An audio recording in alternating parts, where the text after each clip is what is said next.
team that gets to 13 wins first, they take it. And both of these teams are at 10-10. So this comes down to a best of 5. So even though we have a play all 5, these players have been playing for the last 2 weeks for this. This comes down to, it doesn't matter how well you did in your series. It's all between Kiliardi and Anatan. So Baltoon winning 4-1, doesn't matter. Last week, Cole winning 5-0, doesn't matter. It's all about your team. And this is now the final game or the final match between these two giants. You know, the entire 2 weekends of play, it comes down to this one series between Anatan and Kiljardy. I mean, if there's a time to step up, Kiljardy, this is the time.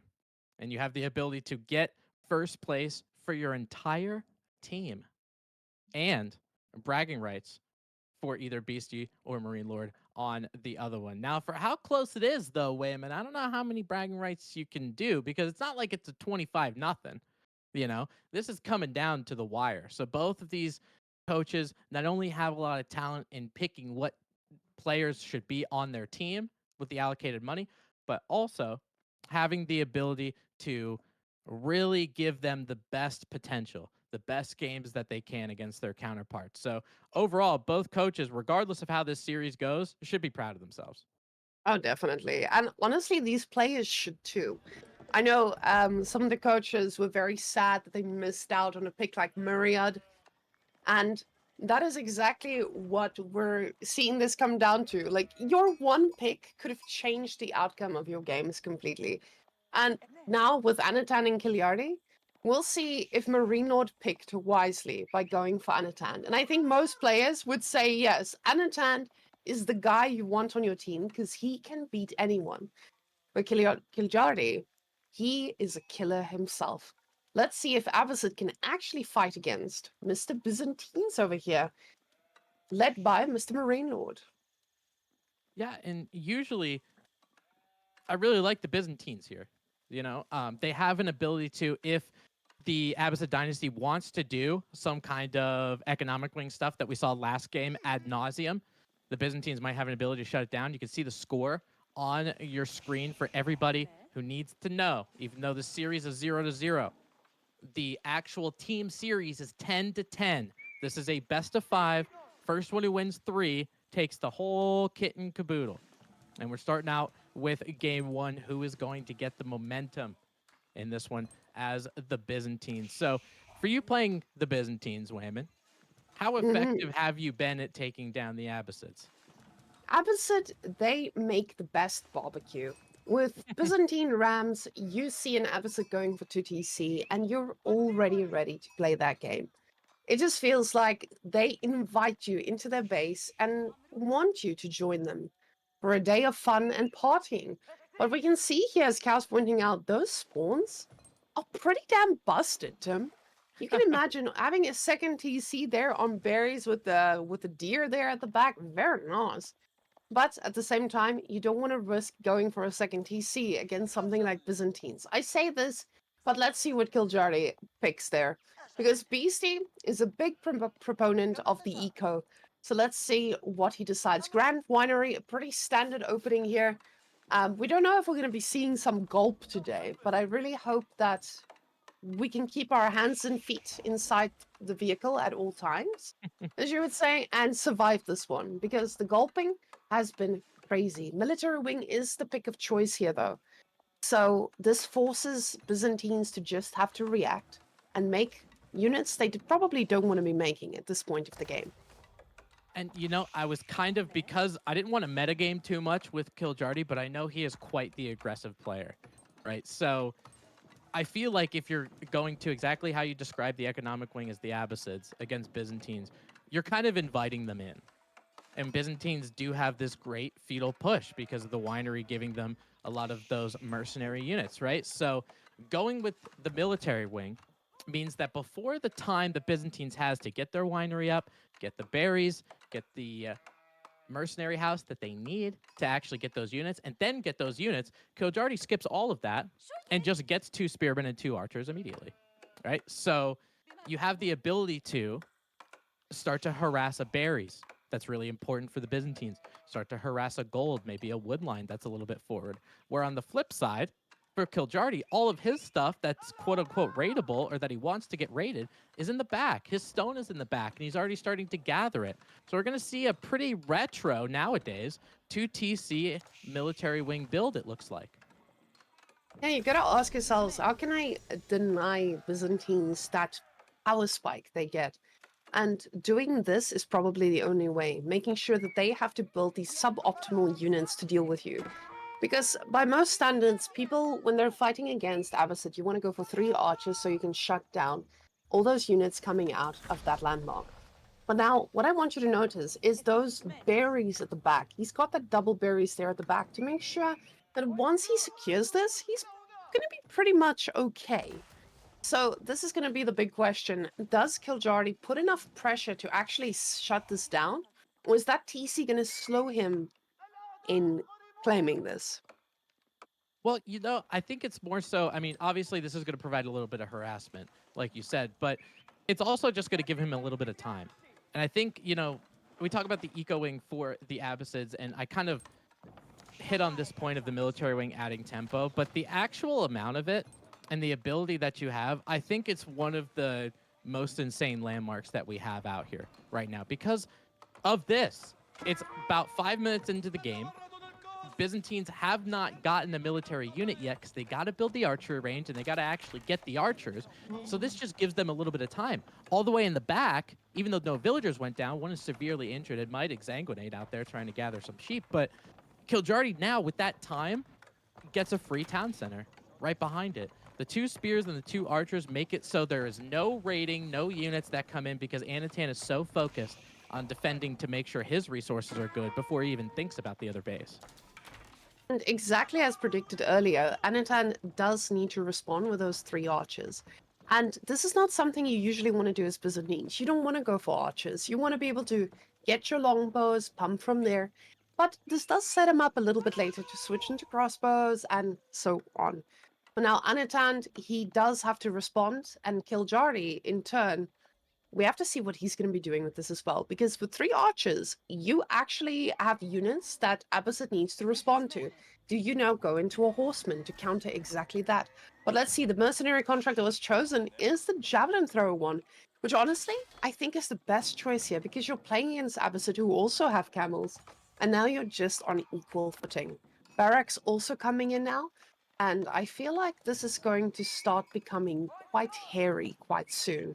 That second TC, it needs to do work pretty early. Yeah, I kind of like the javelin throwers. So you're talking about what mercenary contract he chose because he already has an archery range and he already has archers, right? So if he has longbowmen, he just ends up having too much. At least the javelin throwers give him that definite anti-archer composition, right? So now Anatan going to be adding in some barracks with some limited as well. So limited archers with some javelin throwers mixed in, really nice. And now with those 4 units, those spearmen and archers provided the tempo that they needed to. Now he just backs up and waits for the onslaught to happen because he knows that Anatan is going to try to come in here because you can't let Abbasid sit on 2 town centers for that long. It's going to be a problem. And the great thing about Kiljardi is he's constantly making units. He's not going to let this be a free harassment for nothing. Although 4 javelin throwers just popped out, and they are going to be so hard to handle. Byzantines have such a strong push once they get those first 2 groups of mercenaries that it's going to be so hard to shut down. And we already see a very suboptimal engage here. And this is just because of that vision that we talked about in previous games. When you're on Pigeon's View, it's so easy to just lose sight of where the army is. And when you're walking around the map so confidently, it can cost you the game. And just like this, Kiljardi is in a very, very dangerous position. And can you see how skittish that ends up being? Because Kiljardi doesn't have a scout, right? So he's just blindly walking through stealth forest. But Anatan had that scout on the eastern side. He knew every move that Kiljardi was going to make. So he felt like he got a little bit punished for trying to be aggressive, trying to take it to the Byzantines. Now he kind of learned his lesson. He's going to back up and try to stall that Byzantine push. And, when you're an aggressive player, as Anatan is playing the role of, in this game, where can you attack, or what angles of the base can you attack to actually do damage of your opponent, to really stall them out on resources, to try to get production down, to try to get villagers down? Obviously, the second town center would be a usual choice, but that being all the way in the back corner, it might not be the first target. Yeah, the thing is, you always ask, what can I stop them from getting? And right now, the wood line is looking quite juicy. He might even be able to pick up one or two here. The reaction pretty fast from Kiljardi. Cal almost losing sight of this. The poor villager's death was almost not recorded, but luckily he says, you can kill me later when we have vision on him. Cal saving that villager by accident. Just making sure that Anatan needs to work a little bit harder for this victory. And Anatan's looking at Castle, though. Even with that big of a mass, we're thinking about Castle. And that's just the spot Byzantines is in. He is, or the civilization is, just in a good spot where they can pump out as much as they want and still think about the next point in this game. Villager doesn't go down. Another one lives to tell his tale. Yeah, it's kind of interesting for the Byzantines because of the fact that they get those mercenary units. Their transition to an age and stockpiling resources to try to get there doesn't feel as bad, right? Especially with usually a longbowman contract, you get 10 to 15 longbowmen to make sure your base is defensive.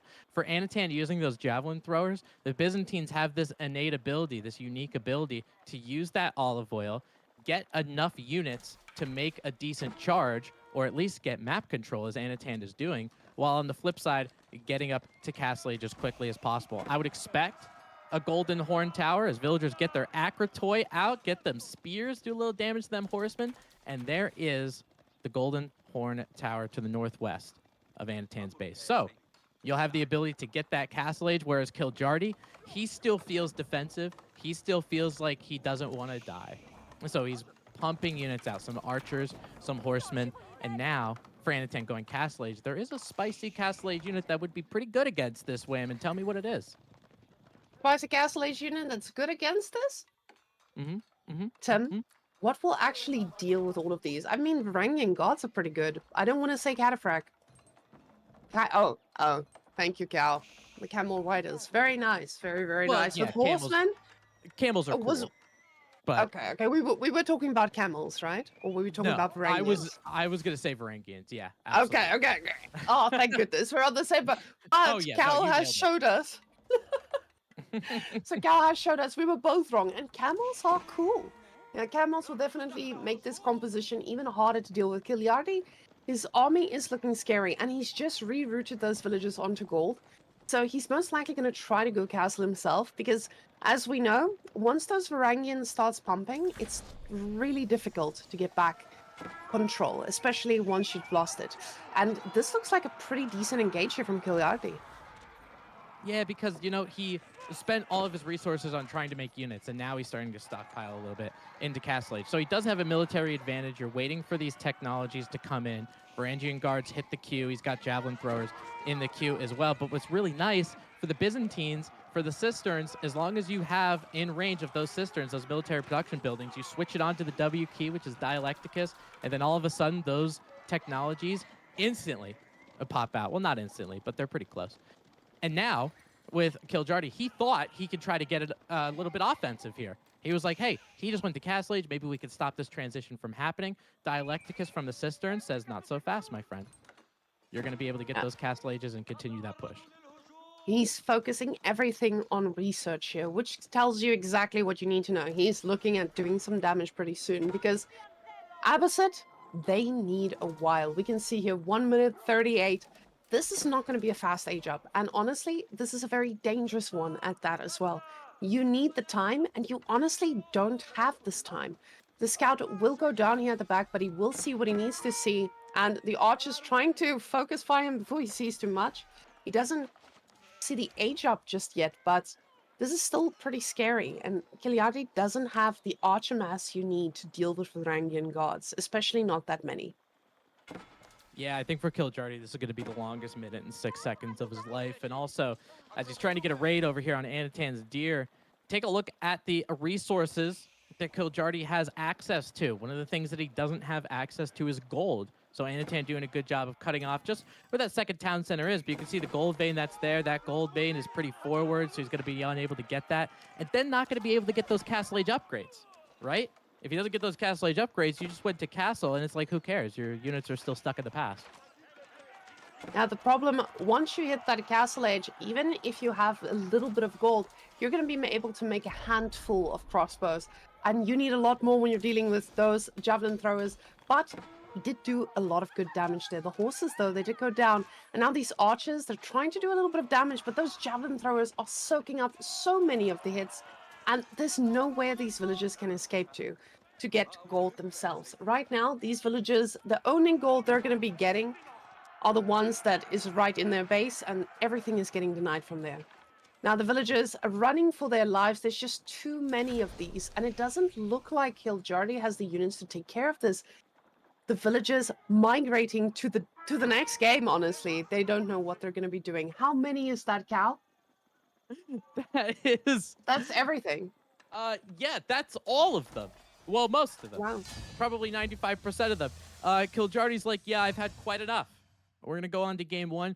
Legend has it, those Abbasid villagers are still running north to the next Pigeon's View. I hope they're safe on their journey. 1-0 to Anatan to start this series out. Let's take a look at some of the statistics. You know, Kiljardy, I get you're playing as the Abbasid dynasty, but you got to get more oil than that.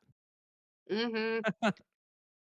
The problem is, once you get to this matchup where Byzantines, they are able to respond to your second TC, they are able to respond to your units, they have a huge mass to be able to handle this. And Anatan just did that perfectly. Anatan, with that extreme APM as well, 316 versus 189. And I guess that's just where Kiljardy's age comes in. Poor man. We always joke with Kiljardy that he's the old one, and Anatan, we also always say he's the Chad. So, Anna Chad, let's see if you can take this away. But Kiljardy, the old man, needs to bring out the cards for the rest of this. And I don't think Kiljardy has anything stopping him from doing so. Even though Anatan is pretty much, very much favored against him, it doesn't seem to be. I don't think it's impossible. Kiljardy is a very talented player, and he's really good at what he does. So, Zushi as well against Rus. Tim, we saw what happens in this case. Are you ready for some Zhuge news? Man, I mean, this is going to be the third time, I think, that we see a mass Zuganu kind of thing. I think shout out to Scatterbrained in the first series because he was able to pull it off very effectively. Zushi, as far as the tempo goes and actually pushing out Zugnu, Zushi could do it better than China. And the reason why is you don't need to have this dynastic change. You don't need to, you can age up a little bit quicker as well, you know? So a lot of the times I remember Whamen, I don't know if you remember this, but when all of these variant civs and Byzantines and Japans actually came out, people Mhm. were doing this as Zushi. It was just, okay, let's get to feudal, let's make 4 archery ranges. And you do it so quickly that, if I remember correctly, they ended up nerfing it. Yeah, Kiljardy, definitely a player who's also aggressive, who can capitalize on this. If he doesn't give Anatan that space to get there. The thing is, what you're talking about now, it was a really tough time for most people, and they did handle it well. But Zushi, I don't feel like they have the same speed as they did early on. So Rus usually loves being left alone so they can dictate the pace of the game. And with the speed of Zushi, once they get going, it starts getting really scary, but you do have a little bit of a time. And this is where Rus can dictate the pace. So I feel like Kiljardy needs to do a really quick push, but Anatan has the space to respond to it, just because Zushi doesn't match that speed they used to. But yeah, I feel like Anatan's probably very comfortable on Rus as in general as a civilization. So Kiljardy, is he going to be able to break Anachad? I don't know. We'll find out. And I mean, you talk about pace. I don't know if the game's ready yet. So if it is, Cal can just transition and then cut me off, and I would appreciate it. But the for Zushi, you talk about pace. I mean, their fast castle is the best to do it out of the 16 civs. Mhm. You know, I've had instances, and I'm gone. Hey, wait, Come hello? back to Where? Oh my. Okay. I see I an feel like emo. Let me put I on a feel light, like guys. I feel like for Zushi, they can get that castle age timing so quick. And if he does choose to do that against a Roos player, that might end up going castle as well. We'll have to see. Anatan, color blue, spawning in the south as Roos and Killjardy playing Zushi's legacy in the northern part of the map. So with Zushi, we talked about how it used to be before, like a year ago ish with their Zug new pushes. Now for Zushi, we see more of fast castle, and it's interesting because you go to castle age, right? You get it super quick. You get the castle age lancers, and there's an interesting technology, Dally horses, that's specific to the Zushi that increases attack speed of all horse units by 20%. So those lancers become something fierce. I actually didn't even know about that, Tim. Since when do you play Zushi? Since when do you play any civilization that doesn't utilize a little bit of brain power? So I've done some Zushi fast castle builds in my time. I have. Oh, of course. Of Um, course. have I won? Not so much, Mm. but it's fun. And with Zushi's legacy, you can have fun with all of those. Having those lancers run around, and plus going up to Castle Age, you can get the Shaolin Monastery very quickly with that Castle Age timing, and able to get all of those relics before your Roos counterpart does. Now, for the Shaolin Monastery, we're going to talk about it a little bit too. Obviously, it's a little bit cheaper, but those Shaolin monks can do some damage and could be a front line, but they're expensive. Mm. I can imagine, especially on a map where you are definitely fighting over food. Considering that we do have two scouts here from Anatand, I mean, professional scouting, definitely going to be something that he's going to have to say something about, because Kiljardy is not going to be able to gather all these deer all around the map. And that's the problem here. Anatand will be able to make a play for the food sources here. The villager going all Oh the my way god. out. Ooh, that's juicy. Excuse my pun. Unbelievable. Not only the pun, but the spawn. The Zushi's legacy. Obviously, if you guys don't know, for Tang Dynasty to age up, it's a little bit cheaper. So for the meditation gardens, it's 340 food and 170 gold.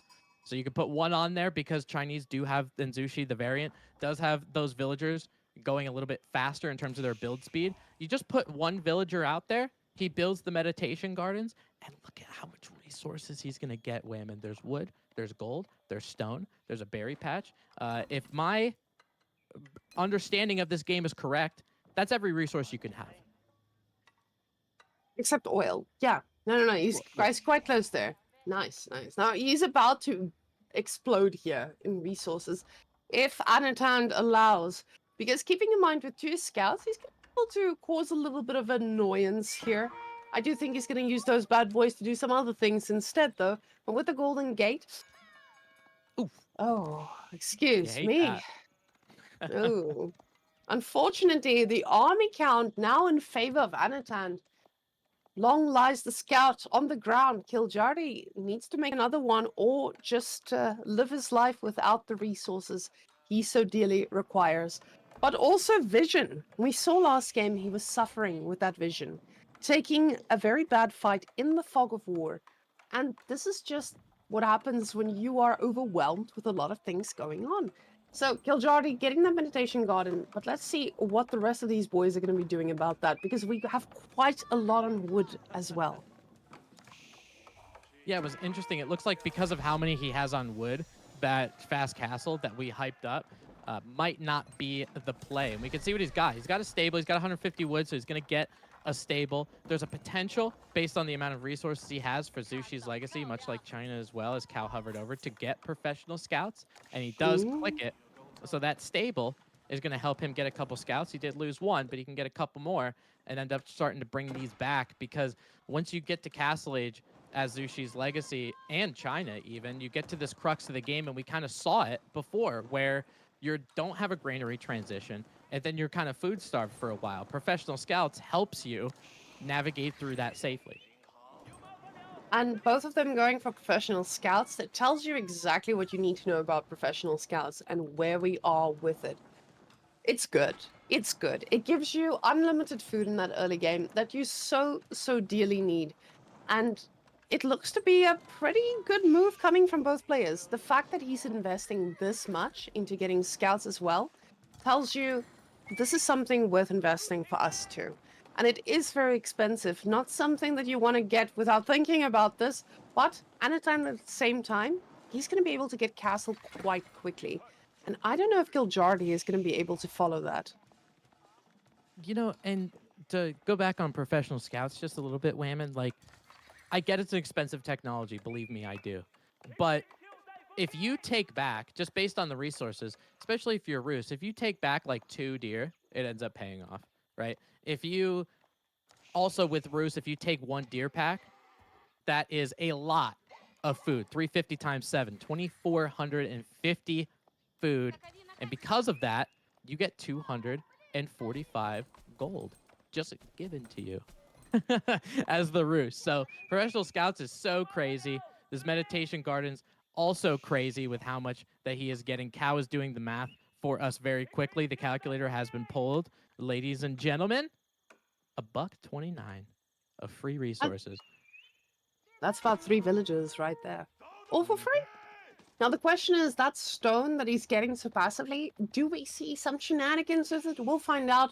With 4, 5, 6 scouts coming from Giljardi's side, we saw Anatan yoinking one of his deer there as well, but he's definitely committing to the scout play. Both of them now, 6-4. I feel like Giljardi just rolled back on this bad boy, realizing, hey, I'm going to get some horsemen and try to do some pressure. While keeping in mind that with Rus, you do get this passive type of gold with the food that he's gathering. And this is going to make this a lot harder for Giljardi to match up to this. But he's getting pretty close. He's almost in range of getting castle himself. And it looks to be a cheap castle because he's still in Tang Dynasty. And because you're exactly right with that bounty, getting that little bit of gold for all of this, but Meditation Gardens is giving him some gold. Imperial Supervision is giving him a little bit of gold, assuming he has one on the gold mine. So, like, it actually ends up kind of balancing out a little bit. But because Zushi does go with Pro Scouts, obviously you're going for a little bit of safety. You're delaying your castle a little bit. Because there are some builds if you don't go Pro Scouts where it's insane, but because he did, now he has a safe food resource that when he does click up, and he does have the ability to do it right now, and will follow Anatan, when he does click up, he'll have the food to make the units he wants. So Anatan going to be going with the high trade house, not in the spot that Cow would have preferred. He is all Cow, every single part of his body, including his 4 stomachs, are very unhappy with that placement. And Kiljardi going with the Shaolin Monastery 12 villagers very, very quickly because how the Chinese build. And you talked about that passive stone, Whamen. He's got outposts now that he's able to build them. You can just go ahead and tack on arrow slits on it, and you don't have to worry about gathering stone. It's really nice. Yeah, he's definitely putting himself in a decent position when the aggression comes his way. And with Rus, there's a lot of aggression. I know you always talk about the fact that the horse archers exist, and they do. The problem is now finding a spot where they actually will flourish, which honestly, I think there's a lot of places he could be attacking. It does look to be, going to be a normal spearman opening. You can see here, Anatan just getting more and more of them. But with the barracks, you have a pretty solid ground for transitioning out of this. Now with the Shaolin monks, though, I don't know what the plan is here. What makes them so good is that they can deal pretty well with most units in early castle.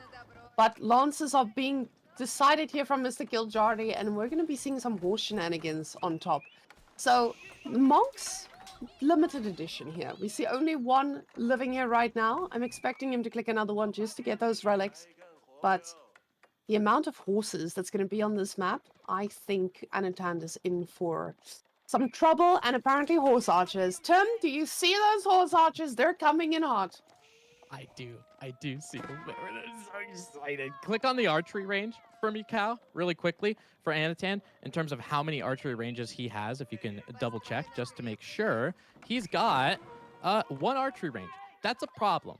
A lot of times with these fast castle builds from Muros, kind of a little bit shaky because you really want at least 3 archery ranges so you can get all of those horse archers, get them at a mass where they can take down units, right? 2 horse archers aren't going to do anything. 15 horse archers are definitely going to do something, even against those horsemen. What's really important too with Kiljardi having those lancers out now that he's supervising them, so he's able to get a lot of them. He's already got 4 out there, plus 2 Shaolin monks. The horse archers can kite them. They might take an initial night charge, but otherwise they're going to be able to kite them, so he needs enough of them. Kiljardi making a switch away from those lancers, adding 3 archery ranges. We might be seeing some Zook new to try to combat a horse archer or 2. And that's exactly what he decides to click on. But keeping in mind, those things are going to pop out much quicker because he got the Zhangyan Tower. Now, for those of you who've never seen that, because we don't see Zushi that much, it's just free units. And basically, this is going to mean that every single production building that gets made, another unit pops up out of the Zhangyan Tower. So in the end, if you make a stable, you get 120 resources for free on top of it. So Kiljardi definitely helping him get those numbers to catch up. And now in Song Dynasty, he's going to be pretty happy trying to take this fight. We see Song Dynasty economy and population buildings cost 30% less wood to construct.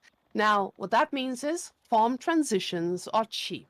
And that's exactly what you want to have when the game goes all about that food, especially later on. Yeah, I mean, this just helps Zushi transition into granaries when they need to, right? So it could be an easier way for them to deal with it, as China doesn't really have that same technology, that same landmark that Zushi does. So now with these lancers, just because of how much damage they're able to wield and the amount of armor, they're going to be able to try to do a little bit of raid. I don't think they got any workers, but created some idle time. Antan making a little bit of a transition, adding some more barracks. He's kind of gotten away from the horse archers, going for more men-at-arms, especially against those Zugnu. You love it. I'm honestly surprised he went for that, went away from the horse archers. Maybe he just realized he wasn't going to be able to find proper damage around the map, especially considering those towers that are upgraded. And another archery range getting put down now. 7 Jugunus in queue, 15 already on the map, and +1 just kicked in. So Kiljardi, I feel like this push that he's going to do, it should not be too bad. Getting a little bit more idle time, but does not catch too much out. I saw one villager did go down, but we'll see if Kiljardi is actually going to get enough work done with these horses. You can see he's trying to run them around so he doesn't face tank a bunch of spearmen. But now with men-at-arms joining the fray, it's going to be a little bit harder for those Jugunu to actually get things done. Yeah, but you know, Whamen, we've seen this a couple times as Anatan's trying to get that bottom town center. He used the Golden Gate to try to do it. Spearman going to try to help him out, so Kiljardi has to move in the opposite direction. So maybe a little bit of eco advantage before Anatan as the game progresses. The horse archers that he has might be able to do a little bit of damage, and they do.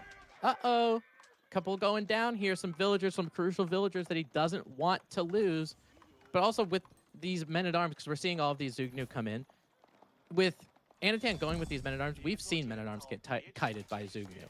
So as long as you have enough of them, you might be okay. But Kiljardi, or Anatan, excuse me, only has 6. Now, when you have horse archers, you're just forcing your opponent to respond to this. And the problem is, that could have been really scary. You're forcing your opponent to respond to this, and your horses are quite fast. So you're just wasting the time. And that is exactly what I think he wants to do here. Villagers are running in circles, trying to get away from this. But 27 Jugunu, really scary. But when you're faced with units that are actually made to deal with them, I think he's going to have a hard time. He is getting +2 range defense now. So those crossbows aren't going to hit as hard as they need to. But the question is, are the Jugunu going to be able to pound through those men-at-arms? Yeah, and we're going to see it. I mean, now with that upgrade coming in with those Zugnu, they're going to be able to rip through a decent amount, but it's still going to take a lot. You know, getting those Castle Age upgrades, there's a reason why you go to Castle Age. The Spearmen might get +1 or +2, but honestly, I don't really care. Those things go down, and for how many bolts they're going to get hit with, going to end up going down. Men-at-Arms does go down. It takes about 2 volleys for the amount of Zugnu that he has now. Splitting up in the line formation, which is really good to spread out that damage. As you can see, a lot of the Spearmen are going down. So for right now, Kiljardi, mostly Zugnu, adding some Palace Guards as well, just to be that front line so his real DPS dealers don't die. And just making sure that composition is so thoroughly vetted by the brains of his coach is so important here, because those spearmen, they are doing amazing against the lancers, but the micro from Kiljardy is looking good. He just needs to make sure that these horses are trained well and do not run off too aggressively. The ball being taken out by Anatan, really well played here, because this just feels like Kiljardy is not going to get his attention focused all the way over here. However, we do see now he's going to be forced off some resources, but the men-at-arms are taking a lot more damage than he wants to spend on these guys. And the reinforcements are now on the defensive side. So this is going to be a little bit harder to reinforce. You can see that Jugunu barely denting anything. The double shot not doing what he did earlier. So he might need to back off and think about those crossbows that he just put in queue. Yeah, I mean, he was really trying to use Palace Guards to be that front line, but Anatan just had too many crossbows, right? So the men-at-arms, or the Palace Guards, I should say, ended up getting eaten up. The Zugnu are doing a pretty good job of taking care of these spearmen. There's not many spearmen left on the map, but I don't think Anatan necessarily wants to make any more because he doesn't see a lot of things on horseback. Now, Kiljardy is starting to add a couple more Lancers to the equation, but he definitely needs that firepower to cut through some armor. If not, these Zugnu are going to go down rather quickly. So we'll see if he can mass up enough crossbows, and it looks like enough for Anatan to move in the opposite direction. And the question now comes, are we going to be able to sustain our armies with the food we have? And on Anatan's side, we have 1,500 of food a minute. While on Kiljardy's side, we're barely scraping by 500. But you see that farm transition happening at the back now, which Zushi has a pretty easy time doing. But you have to ask yourself, how much does this slow down this push? And how badly can Anatan punish him for it? Because now with that boar income, and even though it doesn't last long, it might last just long enough to actually shut down this push. Yeah, I mean, it's kind of a weird paradigm that Zushi has because they're making a lot of units, they're trying to get map control, and then all of a sudden their food is gone, and then they're like, oh, okay, let me just stop. And then they end up making these granaries. But that could be the time for Anatan to make that push, and that's exactly what he's doing. Now with some crossbowmen in the mix, they might be able to take those men-at-arms down just a little bit. Fighting in between two town centers they are. Kiljardy's two town centers. Remember that starting town center does have a hand cannon slit attached to it, so we'll be trying to pick off some men-at-arms. Overall, if you're able to get rid of those melee units, those high, heavy, armored units, the town center can make quick work of everything else. And that's exactly what happens. Men-at-arms end up getting cleaned out. All that range mass, the crossbowmen, the horse archers, got to get out of there. Now, the fact is, Kiljardy did okay there, except the problem was the idle time. And now, the thing is, you want to delay Anatan's push as much as you can because he's also eventually going to need to transition out on food. The problem is, not anytime soon. And Kiljardy, using this time to try and get those farms going, it's looking okay, but Anatan, I feel like he's still in the driving seat here. And now, Tim, he's getting more horse archers. So, get your socks on, Tim. He wants to fight. I'm going to put my socks on just in time for them to get knocked off, brother. Let me tell you. 6 horse archers in the queue. He's got 7 out there. And you had an opponent that started to change into crossbows and started to change into palace guards. So what are you going to do? You get some horse archers. You're the Roos. And get Boyar's Fortitude to get plus 25 on those horse archers. They have 85 base, so that plus 25 is going to be very valuable. Now with these horse archers, if he's able to do the kiting, able to make sure he doesn't get a lot of crossbowman hits, making sure those palace guards don't get on them, Zugnu don't get on them, this could be really good. Oop, and more production buildings get dropped down here at the front. Getting those free units with every single one, but he's just setting that production up for the late game. The problem is if those horse archers with Boyar's Fortitude gets to the back line, I feel like those granaries at the back are not reinforced enough to handle this. And again, he's just going to cause a lot of idle time. Now, the sacred sites are ticking. And we saw this in a previous game as well. Even though they might get lost pretty early on, it doesn't matter. That pressure you put on the map is so, so important. And it's allowing Anatan to just take more control of this map. Get the rest of the food on the map before having to slow down his own push and get that transition. But now he's starting to float some resources, and I don't see anything in the queue. Is this man just going to go for the Spaskaya in the middle of the base, secure that gold, and try to win the game with time?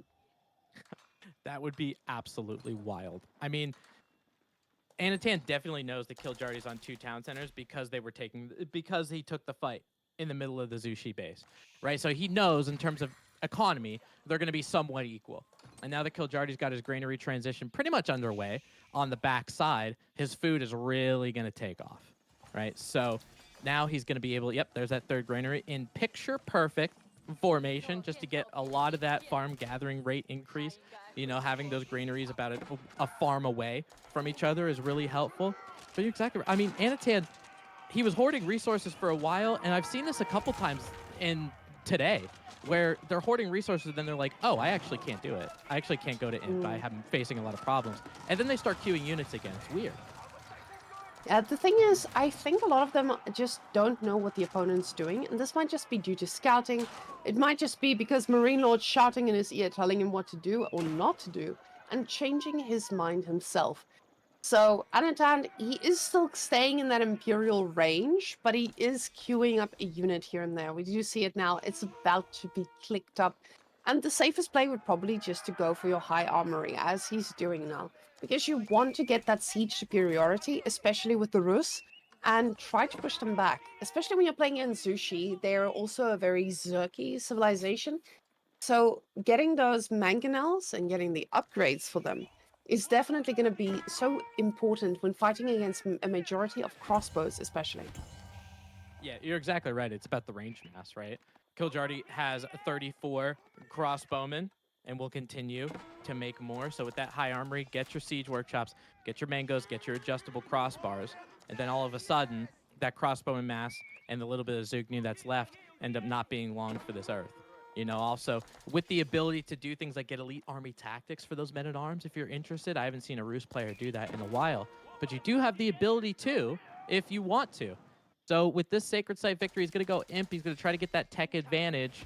I don't know if he's necessarily going to win by Sacred Sites, but I think he's far enough ahead where he might be able to do some pretty good damage. Now, Kiljardi getting that keep up that will go rather quickly because it's of the Zushi's legacy. So that gold that was formerly Anatan's now is Kiljardi, so he's going to be able to breathe a little bit.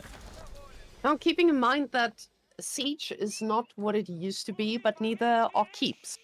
So that keep is not long for this world, I would say. The problem is you're playing against Rus, and they do have the high armory there as well. So getting that siege control is going to be so much simpler for them. And Kiljardi now, we can see he's starting to get onto the same amount of resources, thinking about Imperial himself. But the question is he going to be able to do anything with that Imperial the same as Anatan is? Because Anatan, he's getting cheaper siege. He's living his best life. But what does Zushi offer him right now with the limited amount of resources that he has? Yeah, and I mean, you're seeing the granaries pay off too, right, Whamen? Like, he's sitting on like 2,300 food per minute. So he's going to be able to get to Imperial if he wants to. Definitely don't want to take this fight, right? Because if you're trying to get Imperial and you're trying to get a lot of those technologies, you're going to want armies that actually benefit from those upgrades. So now that Anatan does have some those Imperial Age techs, he's got some men at arms, he's starting to add some Streltsy. He's actually going, instead of the Mangonel, going for more of a heavy hitter. Going to be going for those bombards to try to take it down. Now, Kiljardi going with the Temple of the Sun that activate these special, super secret, powerful abilities that improve speed, damage, range, or regeneration of specific movements. So if there is this end-all, be-all fight, the Temple of the Sun might be able to help you. Now, wondering if that Temple of the Sun is going to be able to provide protection against the amount of units at the front here, though, because I feel like the moment Kiljardi gets going, he's going to be easy to stop with the units that Anatan has. He's getting a bombard now. He has the crossbows. And the Temple of the Sun, great, we're finally getting it, but and now the upgrades are ticking, but we need it faster.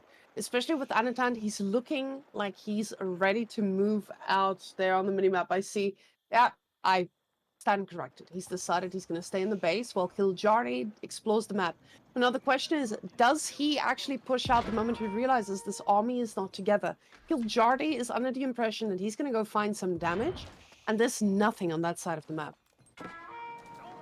Yeah, and I think Anatan is more interested in starving his opponent out You know, the food you're probably not going to get to because of the granaries that are all the way in the back of the base, right? So what's Zushi got to go out and get? Obviously, there's gold that he has a lot of villagers on. This keep providing a little bit of relief here. So if you're able to try to stop this gold, that might go in favor of Anatan because he's looking for gold of his own. So taking at this fight here, it looked like the Imperial Age upgrades just get completed at the opportune time. Nest of Bees in there, Phil Kojardi around the back. And there's a very dangerous choke point, Whamen. I'm very curious that ranged mass ends up staying alive, but if they sit in that choke point, Knobs are going to rain hell on them. And actually, Kiljardi comes out ahead here. Those Nest of Bees are doing an amazing job, but keep in mind there's a mango on the other side as well, and he needs to be careful. He pulls out just in time not to get hit by a mango, but let's see if these Nest of Bees can get another good shot off. That's a lot of crossbows from Kiljardi right now. He's believing in the crossbows for certain. Yeah, really not going for hand cannons or anything else that Zushi can get. I mean, there's a possibility of grenadiers even if he wanted to, but I don't really see those too often. Getting those nest of bees and getting them in choke points, you get a beehive that can sting a ranged mass like all of those Streltsy that you paid so much resources for. It's going to be difficult to bolster up that army count again. It's going to be tough. Right now, Kiljardi is pop capped 200. He can continue to force out units. Now he's just creating a stockpile. Anatan's still trying to get there, and I think he's on the back foot now. The problem is with these horse archers, they're going to be annoying, but I feel like Kiljardi has enough of a bank to actually make this work in the short term. And now he's broken open that wall too.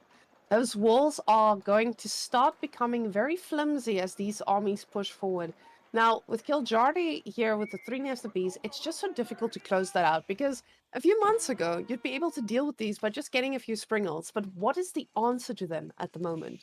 A lot of horsemen, but you just don't have the bob space for that right now. Yeah, and it proves to be challenging too, even on both sides. I mean, Kiljardi does have enough crossbowmen that if Anatan tried to make horsemen, I don't think they would be as effective, even though that's the stereotypical counter. And for the Rus, having Streltsy, they do have a melee attack in the form of a Bardiche axe that does a lot of damage to cavalry. So you could have the ability to. For Anatan, he's got to hang out. He's got to figure out how to get all of his resources to maintain population cap. And I think Kiljardi might be smelling a little blood in the water. You talked about those fortified palisades. They might be fortified, but they still go down to fire. And now we're seeing these palace guards in these little chunks just being this endless raiding mass, which is just so annoying to deal with. And even if these walls do go up, it might not be for long. We can see the resources on Anatan's side. They're being used and they're being depleted pretty quickly. Kiljardi has a pretty solid bank, but it doesn't mean that Anatan winning this fight doesn't win him the game. This could still be enough for him. You see that mass behind the keep trying to get it all together, trying to get as much as he can just to have that fight. Now we see these palace guards just getting into the eco, and I think this is probably going to be one of the hardest parts for Kiljardi to execute correctly. He does get a few of these, but keeping in mind, Anatan is a few villages ahead, so he should be okay, even if he loses a bunch of these. Streltsy making quick work of those palace guards. They barely got time to say their last words. Yeah, I mean, you got to be a really, really good marksman to take down a palace guard because of how fast they go. It's like the skeet shooting with birds, you know, for how fast. Just because of the ability for them to do that too, the Streltsy are they're just going to continuously try to catch up with them, and that's going to prove to be difficult. Now with this big crossbowman mass and the nest of bees, it looks like they're trying to take down that wooden fortress. They might want to try to target that keep as well, because now that he's got a little bit, he's got some bombards, it's going to be effective. We can see what Temple of the Sun is doing. Infantry move 15% faster, so the palace guards are going to be zipping around. It's like they're on a horse. And it's not just them, it's everything running with 2 legs. That's going to be pretty amazing because we know that usually the horses with many legs, they run so fast. But right now, these 2-legged men, they are just dominating the scene. The question is now, does Kiljardi have the multitasking ability to actually keep Anatan on his feet? Because Anatan is trying his best to crawl back into this. He does still have a pretty solid amount of gold on his side. And this is going to be so important for him to survive this. Because Rus, they do get the passive gold, but as you guys know, China, they're pretty good at this because they have imperial officials. They get to drop off as much as they want. Ming Dynasty, as Cal's pointing out, deals 20% more damage. So these Nest of Beasts, see, I think he really wanted us to talk about that because he instantly moved away. This is how you make the cow happy. You just tell everyone what he wants you to tell them. Yeah, I mean, it's Cal's world and we're all just living in it right now. These mangonels are going to try to get some good hits on those nest of bees and those bombards. If you have enough mangonels and you throw enough stones at your problem, it could end up going away. And just because of the amount of mangonels that Anatan's able to get, just because of the high armory, really helping him out too, it could definitely swing the tide for Anatan. But Kiljardy does have all 3 sacred sites. He just capped that third one, Bombard, targeting the keep around that middle site. Bombards from Kiljardy, you're really targeting these mangoes, doing the best they can to try to take them down. Because look at Kiljardy's mass. He started to queue up, well, now it's about 40 horsemen, but his mass right now is predominantly crossbows. And crossbows, they do great, but those horsemen are going to be so much better getting onto the siege here. We know Streltsy, they do fine against them horses, but 40 horses, that's a different number. These Streltsys are not equipped to take. The Bombard in a little bit of danger. He does make it back, but now these Nest of Bees, they need to make some work, and they're going to rain down upon these Streltsy. Let's see if they're going to get a good hit. They do get some decent damage, but these mangonels are doing great work here in the front lines, but they might go down. Nest of Bees getting the mangonels down. And honestly, that mass is decreasing so quickly for Kiljardy. This might be the 7th game ever that Kiljardy is taking off of Anatan. This is pretty big for Kiljardy. And look how important it was just getting a couple horsemen there. You know, you're doing the bonus damage to the Streltsy, obviously the crossbowman helping you out too. And making sure that you had enough to actually take him down. That Bombard going in, Anatan making a little bit of a composition change and adding some spearmen, which I really like because of the fact that we see so many crossbowmen and horsemen out there. But the problem, a lot of those Streltsy ended up going down. They might not even be advantageous to be in the fight right now because of everything that Kiljardy is making, you know? So he's going with spearmen, he's going with horsemen to try to stop this composition. And this is the kind of, when it comes to these stalemates, this post-game, or this post-Imperial era, it's a lot of army composition changes to try to get the upper hand, and it's a lot of units just beating each other in the head. And honestly, I'm here for it. I'd love to see these guys beat each other because they are doing an amazing job. And if we see Anatan going straight for the farms at the back line, if he gets to make it that far, because the units are ready to pounce. Now, the problem is here, Nest of Bees, they aren't too great at dealing with keeps. And there's a lot of horses that keep coming to deny this. So it will take quite a while to get there. We see the blue dots heading straight for the farms at the back there. Anatan says, "You're not getting this for free, Chief." But they might get to the back lines, but there's 5,000 gold of food in the bank. So Kiljardy doesn't mind losing a few villages at the back there. It might make space for another bombard or two. And you're seeing all those granary villagers vacate, but you're exactly right. I mean, we've gotten to a point of the game where 33 minutes in, as he's trying to make this push with Nest of Bees, some horsemen trying to take down the mangonel in a very good choke point, just to make sure those mangonels don't get surrounded. And it might end up stalling this push for just a little bit of time. That keep might end up staying up if he has the stone to repair it, and the villagers around it. Looks like it's very, very close. I hope it doesn't burn down, but it might. And with all of these horsemen that are here with the spears, with the mangonels, just trying to make sure that range mass isn't there, Kiljardy has to back up again. But you're exactly right with those granaries, just to go back on that point. You get to this part of the game where it's not a resource float, it's a stockpile. And making sure you have enough resources to stay continuously pop capped. And Kiljardy definitely has that. Anatan, still on about 177 pop. A lot of his stuff is not pop efficient either with the spearmen. So it ends up proving to be very costly. And the problem is Kiljardy can replace all of his horsemen quite quickly, which is his main composition right now. Anatan, he's trying to make Streltsy. That is not going to get replaced that easily. And we can see Kiljardy constantly at 200. He's just constantly able to refill that army's flask and go for a little bit more. So that last fight, it was a little bit iffy, but it worked out in the end. The next mangonel, next victim going down, and another one. And with the limited amount of wood and gold that we see here from Anatan, he's definitely going to struggle to fix these. It wouldn't surprise me if he calls it soon, but Kiljardy says, not before I drop another keep, another keep, another keep. And killed Jardy on a lot of stone as well, so he could be dropping another cube after that. And Anatan himself spending a little bit of that stone, just trying to get back into this. The keep does go up, and the woodline will now get denied from Anatan again. Yeah, I mean, you could look at the resources here. You know, Anatan sitting on 170 pop and continuing to try to find any resources that he possibly can, right? But Killjardy, he definitely has his foot on the gas, his hand to Anatan's throat for game number 2. If he's able to make that devastating push at the end to really seal the deal, it's going to prove to be effective. Now, Cal was hovering over a lot of those Zushi technologies that are around. You get some cool stuff, cavalry dealing damage. We love to see it. You can get abilities for, you know, the Zugnu and the 1,000 bolts, which is what he has already, even though he's not going for them. With these crossbowmen and these horsemen, now you get to that Zushi part where all of these technologies just kind of come together and they coalesce into this unstoppable force. I can see how this is going to be so hard for Anatan to shut down, but he's not ready to call it.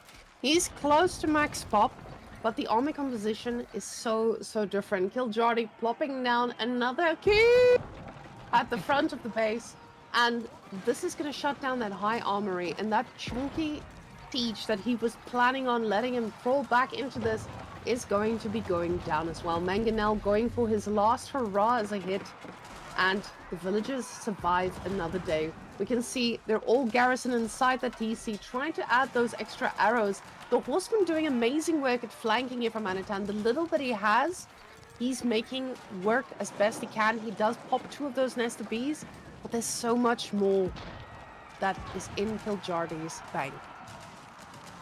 Yeah, and I think, honestly, a pretty good engagement from Anatan here. He's got enough Streltsy to kind of cut through. The horseman, it looks like he's doing that. The bombards, I don't think have that area effect technology from them yet. They might be able to take down 1 Streltsy at a time. I'm curious to see if he does have it, and he does not. Cloud of Terror, adding an era of effect damage to those bombards. Well, those bombards are dead now, but having the ability to take down Streltsy with things like bombards could be rather advantageous to you. Now, a little bit of a flip, right? Killjardy was the one who was definitely population capped and continued to be that way, but Anatan, for how good he was able to deal with that army and how quickly, now Killjardy is sitting on 145 pop, and I don't think he knows what to do. He's trying to queue units as fast as he can. Oh, we see the demo is in the chat here saying, oh, he needs Juganu, and that's exactly what Killjardy is making, Juganu. I feel like the top players know what they're talking about, making sure that, hey, that's the one you need, and that's exactly what he's getting. With all that wood in Killjardy's bank, though, he can be getting any type of siege that he dreams of.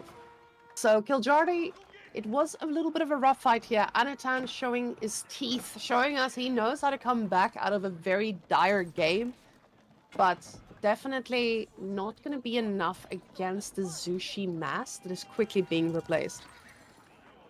I mean, it's good that Anatan has some firepower, right? He added a couple bombards. That's going to help him out. He'll probably repair the high armory at some point if he hasn't already, just to make sure they're a little bit cheaper. But these defensive structures, these static defensive structures, they got to be taken care of, man.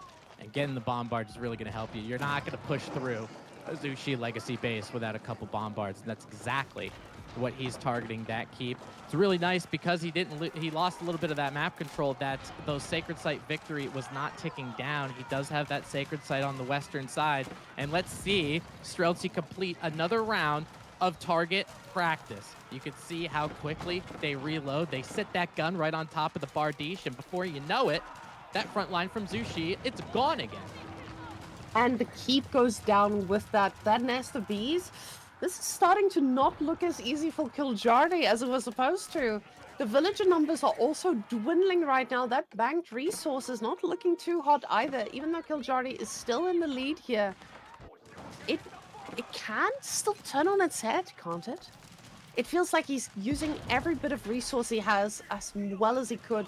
The Streltsies, there's just no answer to them right yet.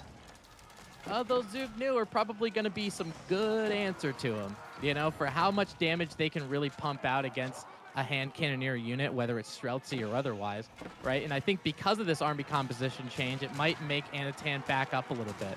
You don't have any structures up here that's going to help you with some of those Zugnu. So none of the kind of keeps or wooden fortresses or anything like that that's going to help you. Streltsy trying to make a line around those Zugnu, and because of the horsemen, you're going to make those Zugnu back up just a little bit. But that population count for both sides is actually dwindling. I just love the fact that Kiljardy is using this and raiding. He realizes these head-to-head fights are not working out for him too well. So trying to get some damage at the back here too. Anatan, he's using every bit of resource he has. Kiljardy, he's slowly starting to build up a little bit of a bank again, but for how long? He doesn't have any siege here to actually deal with this keep, and his keeps have been dealt with. I feel like Anatan has the patience to actually deal with keeps. He knows when to push, he knows when to stop, and Kiljardy is kind of using these units to run right into them for a lot of this. But now the numbers pointing again to Kiljardy's side. We see those horses going on top of the villagers, trying to shut down this gold gathering. Those horses are melting to the fire arrows, but Jukunu numbers doing good work. I mean, don't get me wrong. I'm well aware that Kiljardy has about 60 completely maxed out Zugnu, but watching those horsemen go down one by one is it's rather laughable, to be honest. So Anatan's going to need a little bit of a change. He's adding some men-at-arms, which don't necessarily provide the mobility, but you're probably going to need some siege apparatus if you're going to take down a ranged mass this heavy, and that's exactly what he's doing. He's adding some mangonels, but Kiljardy really doesn't have the patience anymore. You see what he's doing with this front line. He wants to get Rams, and he just wants to go to town. Problem with getting Rams is that they're great and they're gonna get the attention of all these melee units, but I don't know, pound for pound, if they're going to be working out too well. Although he does have a lot of wood in his bank, so he probably gets to spend as much as he wants. These boys trying to gather up at the back here. Now the Jugunu need to be careful. He needs to make sure that he moves these perfectly, because we see what Anatan can do and how good Anatan is at dealing with an army with a huge disadvantage. He's got one mangonel in his arsenal. It needs to land perfectly for him to stay in this game. And it might, I mean, honestly, you might need a little bit more than one mangonel. He has a second one in the queue, but it's all about using those little choke points, those dark alleyways between the houses, right? I mean, if you're able to and you make sure, oh my God, that mangonel is just running in and is going to get clipped out in a moment's notice. No, it gets saved. You got to keep those things alive just to make sure that you can take down the Zugnu and actually continue to push. And it's enough to make Kiljardy back up. So we're at about 42.5 minutes here, Whamen. And a lot of people, I'm reading chat, there's a lot of people that are like, it's GG for this player, it's GG for this player. I don't think so. Both of these sides are really holding up. It looks like Kiljardy has been in the lead for such a long time, and Anatan honestly just showing exactly that he's worth his weight in gold at the moment. We know that so many people spend a lot of money on their players, and Anatan, one of the best right now. Definitely showing us he can do anything. It doesn't matter what cards you put in his hand, he's going to try his best. Right now, the population is pretty even. Kiljardy still has that bank that he's able to do more with. But pound for pound, Anatan is just trading better. Now, my question is just, if Kiljardy loses a few of these units, running them a little bit aggressively without the right amount of planning, is he going to be able to remax this and keep the attention going on him? We do see that there's a bit of units up here trying to do some damage. Moved at the moment, so they're just attacking anything in front of them. But there's a lot of villagers up for grabs, and Anatan doesn't have anything to sustain these guys with. That's a lot of horses. But I'll tell you, because of, I know what it's like to play Imperial Age, you know, and having so many moving parts right now, and having the pull and the presence of mind to grab all of those villagers and actually get them to safety is very, very impressive. I know it's just a very small thing, but it's going to be a quick shout out to Anatan for making sure that his head is on a swivel, because with these fronts, you know, with these different big armies batting their heads against each other, getting things like raiding, doing things like creating villager idle time could help you set the pace. As long as a big mango shot like that is going to help you set the pace as well, making Kiljardy back up. With that amount of gold in Kiljardy's bank, it doesn't feel like there's something that can actually stop him from remaxing here, though. I don't know what Anatan's plan is, but he's very sparingly about this. We saw that he still has a gold in his base as well. Just making sure that he gets everything he can out of this. Oh, that Nest of Bees bugging out a little bit. Not really sure what he wants to do just yet. Horse is trying to flank as well, trying to get that siege down because Anatan doesn't have the siege priority he had before. Now these Nest of Bees moving a little bit forward, trying to get as much damage as they can, but they need to not be left alone because these guys can be taken out pretty quickly. Yeah, you can see some of the technologies that Killjardy is going for. He has the potential to get some of those unique units, and hopefully we might end up seeing them, and we do. He actually queues 21 of them, these Imperial Guards, absolutely immediately. So having the ability to get all of those out, and still, right now, he's kind of pop capped, obviously being at around 200, but he might end up losing a lot of these horsemen because of raids, because of all that kind of stuff. And when they do, the Imperial Guards are just going to pop out right where they took its place. Mango's getting popped. Looks like horsemen might get onto that Mango also. Now, no more Mangoes for Anatan. There's just spears. There's just a little bit of Streltsy and a couple bombards, but there's way too much army here for Killjardy. That's going to be a wipe. And Killjardy finally closes out this lead he had, and then non-lead, and lead, and then not lead. He finally did it, and this is what he needs to keep this team alive. Because in the matchup 1-1, he is definitely a little bit behind Anatan as far as experience go, performance. So this win is so important for them. Killjardy doing an amazing job here at doing that final push, I hope, because we need to see a little bit of siege to take down that keep. It feels like he's been running into that keep constantly and just losing so many units. He's got one bombard, but he might need another one. And Anatan, he doesn't have the resources to keep doing this. Imperial Guards being stonky. Look at these units. 425 health. You know, and I get it. You know, a lot of times for Zushi's Legacy, it's like, well, how do I stop Imperial Guards? Well, don't let him get there. You can't say Anatan didn't try. 47 minutes into the game, he's been trying to do that. Imperial Guards, obviously, they're going to be an expensive unit, but 425 health, 28 plus 17 Cal. If you could really check me, 45 damage those Imperial Guards end up doing. And because of his economy being as bolsterous as it is, he's going to continue to make them. And as far as population supply goes, pound for pound, those Imperial Guards are going to be more population efficient than the Spearmen and the Horsemen that Anatan is making. The problem is here, look at how Anatan keeps cleaning up everything that comes his way. Anatan trading so well every single time, but those gods are just too strong. The Nest of Bees trying to get to safety here. The Spearmen causing a little bit of havoc as he doesn't have something that deals with them directly. But the horses, they're coming in swinging, and they look fierce AF. The military count finally evens out to the 20s. I just don't know for how long. Anatan's queuing up as much as he can. For how long? Anatan, you're gonna hold on, and he keeps holding on, and he keeps pushing back, but it just doesn't feel like he can keep making enough units to stay up to level here. We see now the Nest of Bees doing the damage they can. Armory goes down again. And now the horses, again, flanking from the back, trying to kill those bad boys, just firing from the skies. Yeah, I mean, look at the look at their ability. Like, they're really to hold against their quote-unquote counter, right? You had the Imperial Guards, because of how chunky they are, they're going to be able to take some kind of Spearman mass. So they're going to be able to take at least a little bit of Spearman that's there. With the Divine Charge from Temple of the Sun, as Cal is showing us, the cavalry getting 20% more damage. Obviously, those Imperial Guards can just run around and try to find something. You can protect those Nest of Bees. You can be a front line. You're the damage dealer at the same time. That's why they're a pretty good unit. Nest of Bees, though, a little bit caught in harm's way. Some horsemen going to be able to take a couple of them. But I think we might be at the point where the Nest of Bees might not be too necessary. If you have enough of those Imperial Guards, it might be all the worth for you. Honestly, that bombard is the MVP. He finally took down the keep that kept Anatan in this game for so long.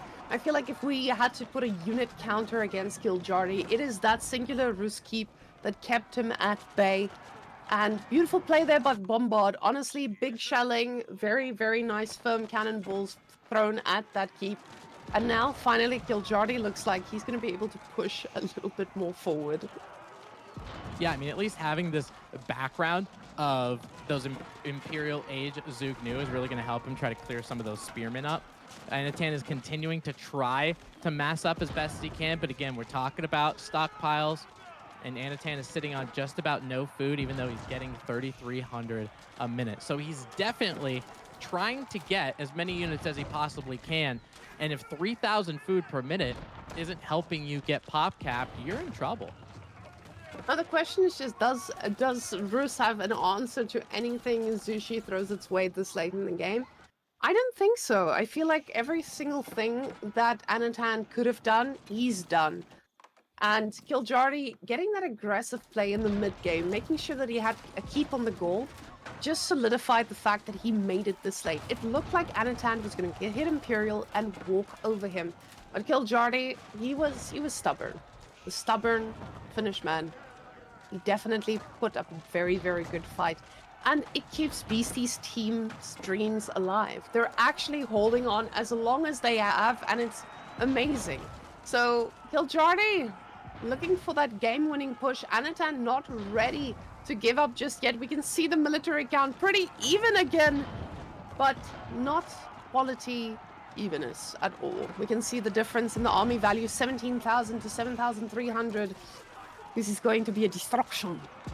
As Now, when it MarineLord does would come say. to this Imperial Guard here, as they're making the front line against those spearmen, Kiljardi, I don't know if there's any gold out there for him. I don't think there's a market. I don't think there's any trade. So he loses these Imperial Guard. It could be a problem. And just like that, making me look like an idiot, Anatan calls the game.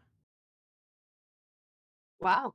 Anatan finally finding the button, but he says you're not going to get a W without working for it. And honestly, I've never seen a man work this hard for a victory. This not clean, I would say. Anatan, an amazing line of defense, constantly just putting every bit of pressure he has back onto his opponent. And yeah, the total resources gathered, oh, I was about to say that's a very little amount of resources gathered. This looks a little bit more accurate. Kiljardi, we can see he was ahead for a while there with the military. He just didn't have a way to close it out. And that's just because Anatan is amazing at raiding. He's making sure that he shuts down the military at the back that need to be shut down, like those Nesta bees. And Anatan again with the APM lead. Kiljardi, he's hovering in the hundreds every time, but Anatan, he's fast. It's the age, I'm telling you, Tim. Good. That's something to look forward to later in life as our APM continues to dwindle to nothing. But take a look at these resources. Sorry, I put a morbid spin on this series. Take a look at this game. You have those resources that you're seeing here. Kiljardi, obviously, with a lot more gold, right? Having that 52,000 gold. So having his map control and able to kind of push out, Anatan did have that one battle that was in between the two town centers for Kiljardi, right? Kiljardi just kind of continued to push him back, and then he was able to take all the gold on the map, and you're seeing that based on the stats. Oh, absolutely beautifully done with those horsemen. I think the horsemen switch really showed us they knew how to adjust. Now, guys, that was a long one. That was like Mhm. an insanely long game. I was actually worried here as we were going into these games. I was like, oh man, today might be a short day.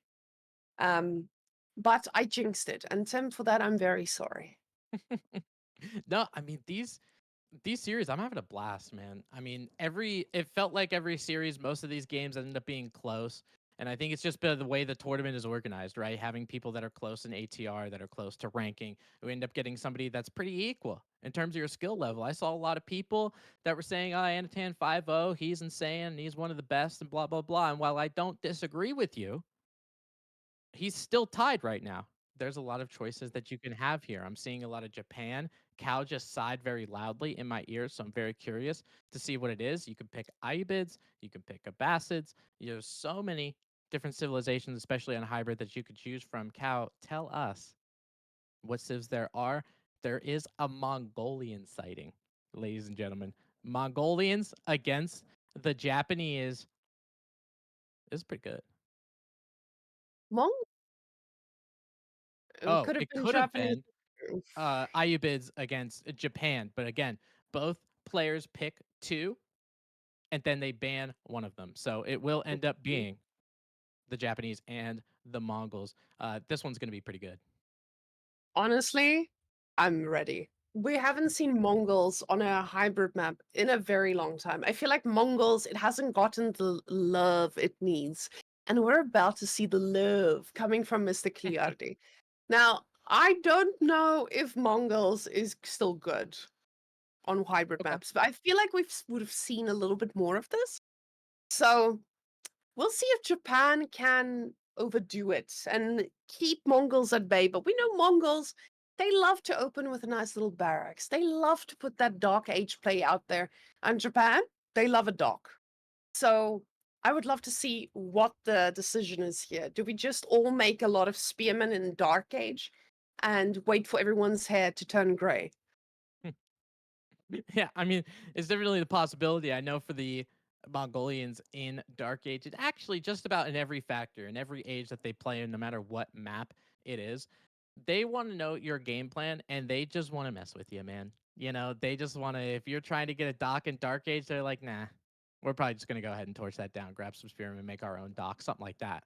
You know, Mhm. you want to go something like Fast Castle? I think I'm just going to trade. And then you're so economically behind, it ends up becoming a problem. So Mongolians, I'm not sure where some of the professional players put Mongolians and compared to other civilizations, but I think when played well, they can go toe to toe with just about anybody.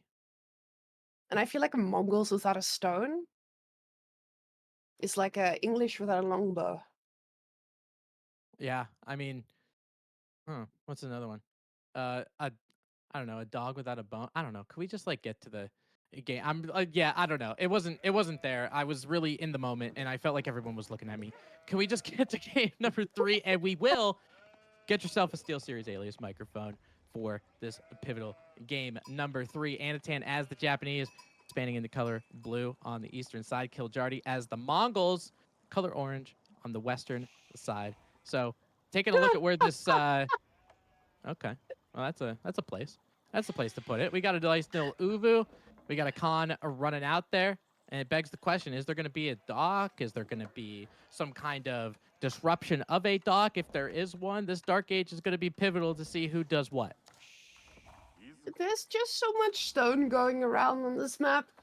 Okay, we should have a conversation about this map and the spawns. Not right now, but in general as a tournament thing. Canal, it might have some issues, Tim. I don't know about you, but I'm classifying this as an issue map officially. This is 4 in 1 weekend. I'm putting it down as an issue map. But Kiljardi, let's see if he's gonna go for the barracks. I wonder if he's making a barracks right now, because even though he's making an uwu, it doesn't necessarily mean he's getting a barracks with this. Because as you oh, he's not. The man is going for a dock. He realizes, Anatan, you are not going for water. It is important to go for water. Let me show you why. And that is why Mr. Kiljardi is plopping down a dock. Very nice. Yeah, he probably feels, I mean, for Anatan as the Japanese in Dark Age, he might not have a good way to deal with any kind of Dark Age pressure, right? If the Mongols do put something like a barracks down, if he did scout the fact that a dock existed and Kiljardi doing a good job with his con, just making sure he scanned just about all of the canal to see if there was a dock. If that were the case, I think the Mongols just end up taking that Japanese dock, and a lot of what Anatan did ends up being null and void. So he's just going to skip that part. He's going to get to feudal age about as quickly as possible. Anatan actually pulling that boar and pulling that pork over, trying to get some hits on the villager, but it ends up running away. So Kiljardi is going to be able to get a little bit of fishing economy on the western side of the canal, but Anatan is the one who's going up with the Coca Township. So will he demand a little bit of a feudal presence to try to burn down that dock? Oh, we don't usually see it from this side. We don't usually see the Mongols being the one making the dock and the Japan on being on the other side of, the future. And that's exactly what we see here now. With Coca Township coming out, the Shinobi is going to be able to disarm that dock as well. I don't know if Kiljardi's plan of getting this dock early on is the best plan here because of what Japan can offer up. And it feels like Kiljardi is going to need a lot of time to get to feudal himself as well. So this is quite unpredictable. I'm not too sure what this is going to mean for Mr. Anatand here. Now, we'll see that he is going to be on wood, and he does pull another villager off gold. So it doesn't look like he's going to do any fast castle shenanigans. But he's probably going to go for the water. The man knows what the map has, and he's going to focus on that. Yeah, and having the one or two shinobi that are out here is really going to be helpful. I mean, depending on if he actually goes with the second one. But remember, that first one is free. It will be produced rather quickly. You see that instantly into the queue. And because Feudal Age has arrived for Anatan, now he feels a little bit safer to go on water. Kiljardi is very soon to follow, going to be going up with the Silver Tree, which honestly, Whamen, I kind of like this pick on Canal because those trading posts, you can kind of do both of them if you want to. Yeah, double trading post, they're both very corner focused, so you are able to get a pretty good trade no matter which side you go. And you force your opponent to have to respond to two sides. But you're playing against shinobis, right? So these shinobis are quite movable. They are going to be able to shut things down pretty easily, but the Khan has the ability to, keep an eye on them. And that's exactly what he's going to do here. Now, with those fishing ships, he does have a little bit of an edge, just making sure that that economy is going. He might even be able to get some units out to deal with these guys. But I feel like Anatand is in the driving seat again. He got his second shinobi as well. And that second shinobi could be going right for the dock. And Kildy already knows this. He's making that second dock to make sure that he is able to actually pump out a ship no matter what. The shinobi is turning upwards now, and that means the second shinobi could even be going for the second dock. But the ball pool, very beastie-esque here from Mr. Giliardi. Beautifully played, and he is going to try to blink over and do a Oh little bit my! of damage to that villager. I'm sorry to cut you off, Whamen, but I didn't know Shinobi had that much distance.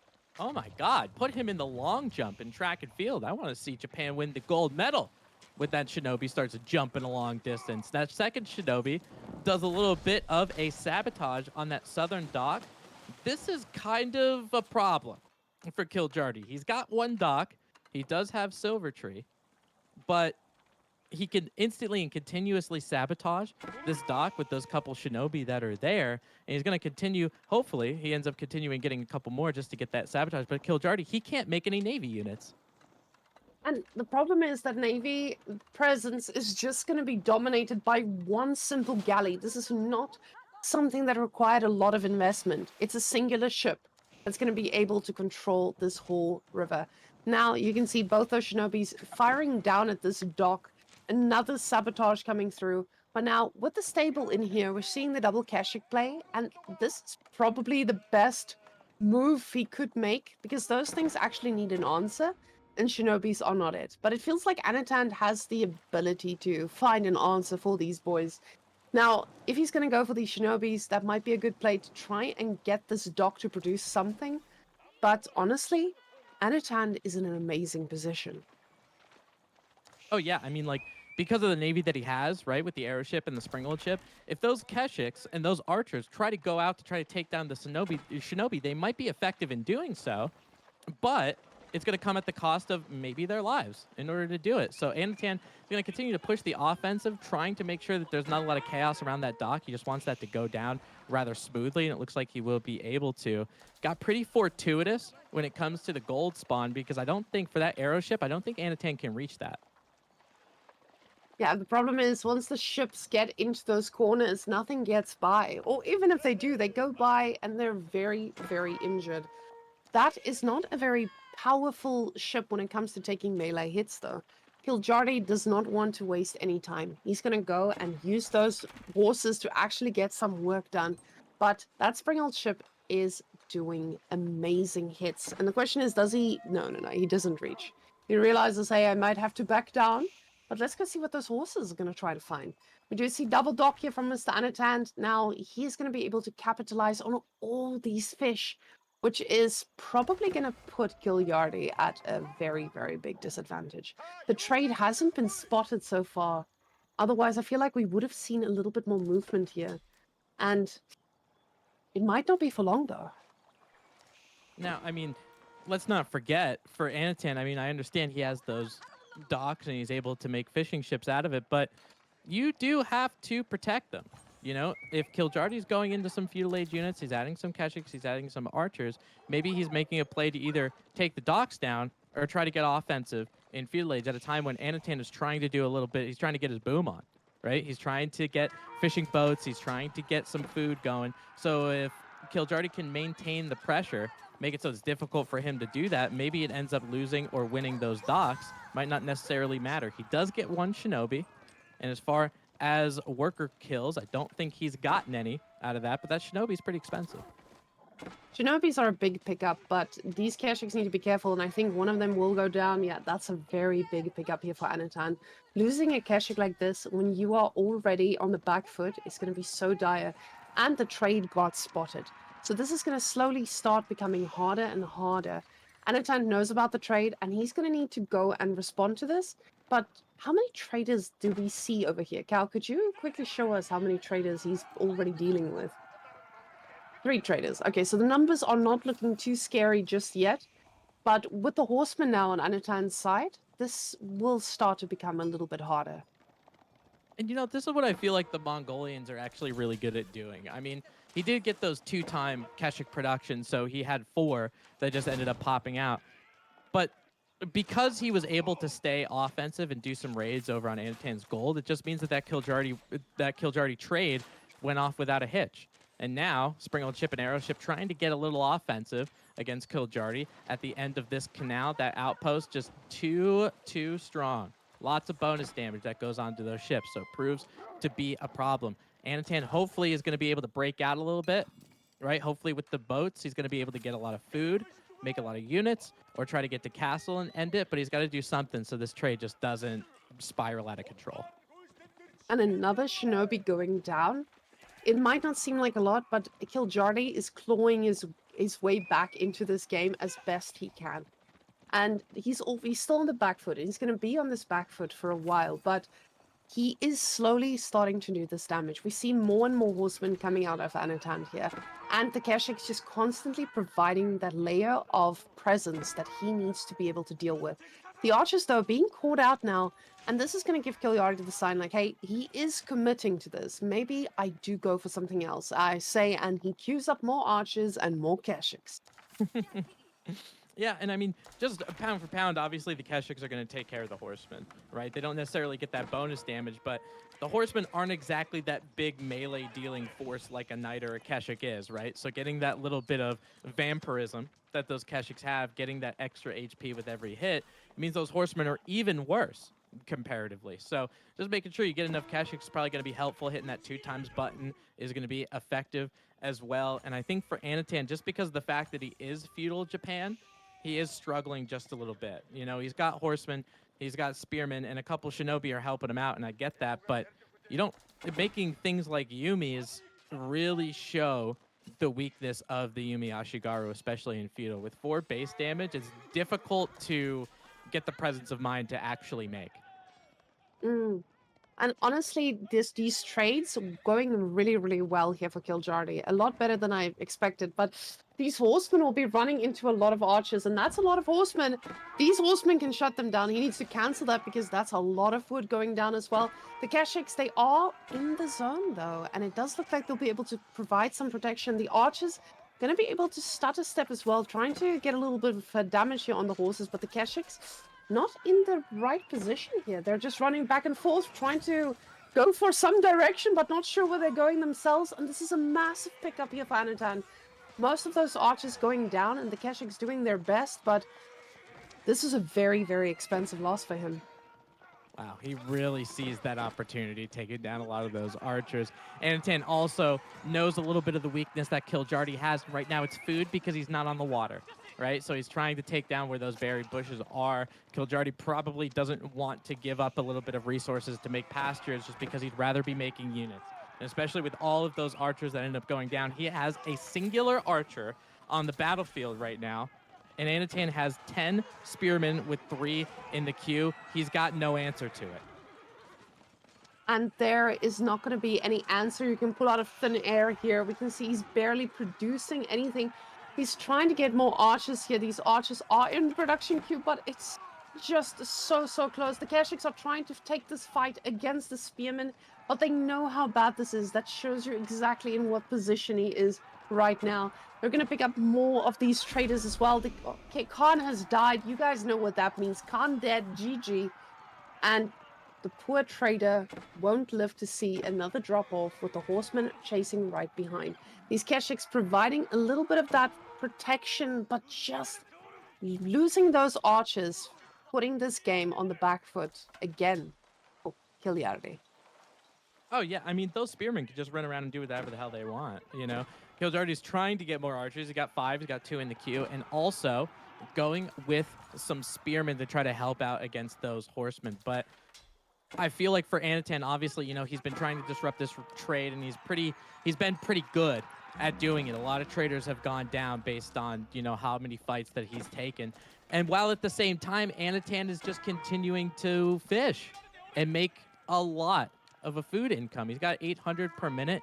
He could have an option because he stopped a lot of that Mongolian trade. He has an option to even go castle if he wants.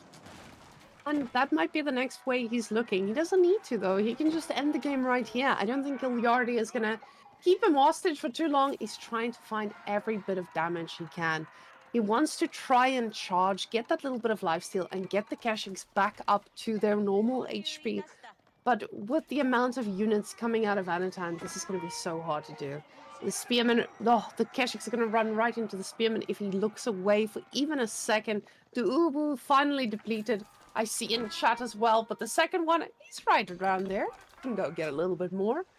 And the junk, though, protecting that Ubu from being dominated again by a little villager just trying to claim it. Floating gate going up, and he's going to float his way all the way to victory with 17 of those villagers. And a lot of food income to make more units. And Whamen, this is how fish works. Whether you're Japan or anything else, leaving it go unchecked, having the ability to take down the Mongolian dock like how Anatan did, it just set the tone for the game to the point where it was inevitable that this was going to happen. Right, so Killjardy continuing to try to mass up in feudal because he needs his trade line to go back and all that kind of stuff. But he's going to see Anatan and the notification on his screen that Anatan hits Castle Age. And I'm telling you what, if it were me, Whamen, I would probably just leave as soon as I saw it. Yeah, the problem is he's lost every bit of trade he has here, so there's no comeback mechanic from either. And the trader even running into that ship, knowing he's not going to go anywhere on this map. That gold in Kiljardy's base also eventually just going to be running out. We see more shinobis just being everywhere. Now with the Castle Age hit, he knows this is going to be the final fight, and it's not a fight that he's going to be in charge of. No upgrades queued up there from Anatan, but instead just a mounted samurai, which is followed up by a little upgrade. The spearmen will be fierce, but let's see if the Keshiks do a little bit of damage they need to do. There are villagers in the vicinity, but even if he kills 20 of them, Anatan is still going to be in the lead.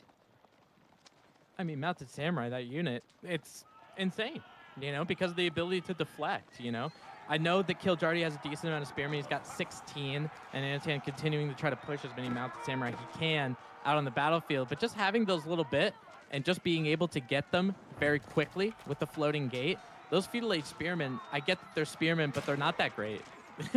The Springle Tower from Anatan is really going to help him out as well. He's getting some of those Castle Age upgrades, the Spearmen, the Horsemen he's going to be leaving in feudal for right now. But because of the Mounted Samurai being as chunky as they are, the Horsemen aren't really necessary anymore. So those Spearmen going to be up there to make sure those Keshiks go down, and they will be eventually. Those Mounted Samurai will be able to make some pretty quick work out of the Spearmen, and Killjardy will have to back up. Killjardy knows if he doesn't win this fight, he loses the game right there. And honestly, he did an amazing job at target firing these spearmen. The spearmen all went down pretty quickly, but there's just too many units right now. Killjardy probably going to call it the moment those archers go down. He's got another Keshik coming. Desperate, this guy is going to launch a nuclear attack against him because right now we need a Terran player, and Killjardy is not the one. Into the next game. Yeah, I want to give our I want to give an MVP shout out to that shinobi that vanished his way across the river.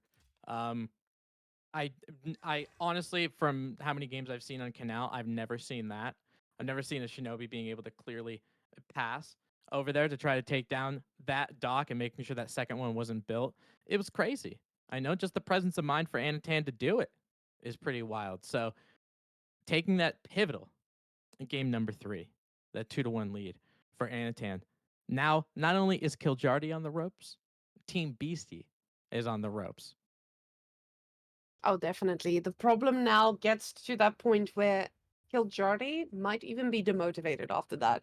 I think most players, because Canal hasn't been played in the pro circuit that much, we don't see the power of what Japan could be. But now I think everyone knows. Everyone knows that this bad boy can jump over the river, kill your villager, and still go for your dock and go sabotage it right after.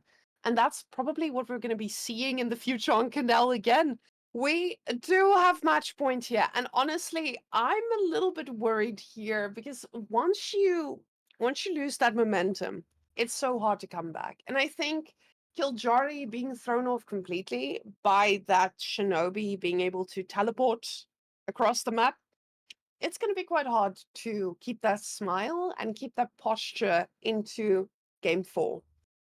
So HRE versus Ayubit though. I'm And surprised. My especially with gosh. just how the game 3 kind of started and ended, you know, it's one of those experiences that can be a little tilting. It can be a little mold inducing because you saw that shinobi and you're like, "What?" And you were just Mhm. like you had to play the rest of the game in this like a little bit of a heightened upsetting kind of area, and I know because I've played too many games like that. So it just it makes you a little bit more irrational, right? Mm, So Killjoy, I mean, obviously he did everything he could, but in that beginning, I saw people in chat being like, "Yeah, cancel that doc, that's it." And maybe you were right. mm. You know, that ended up being the case. But now you got to play through all of that game knowing that you're that far behind, right? And then after that's over and all of that mental stress that you've had, you got to turn into a game 4 where your Iabids against HRE on Coastal Cliffs.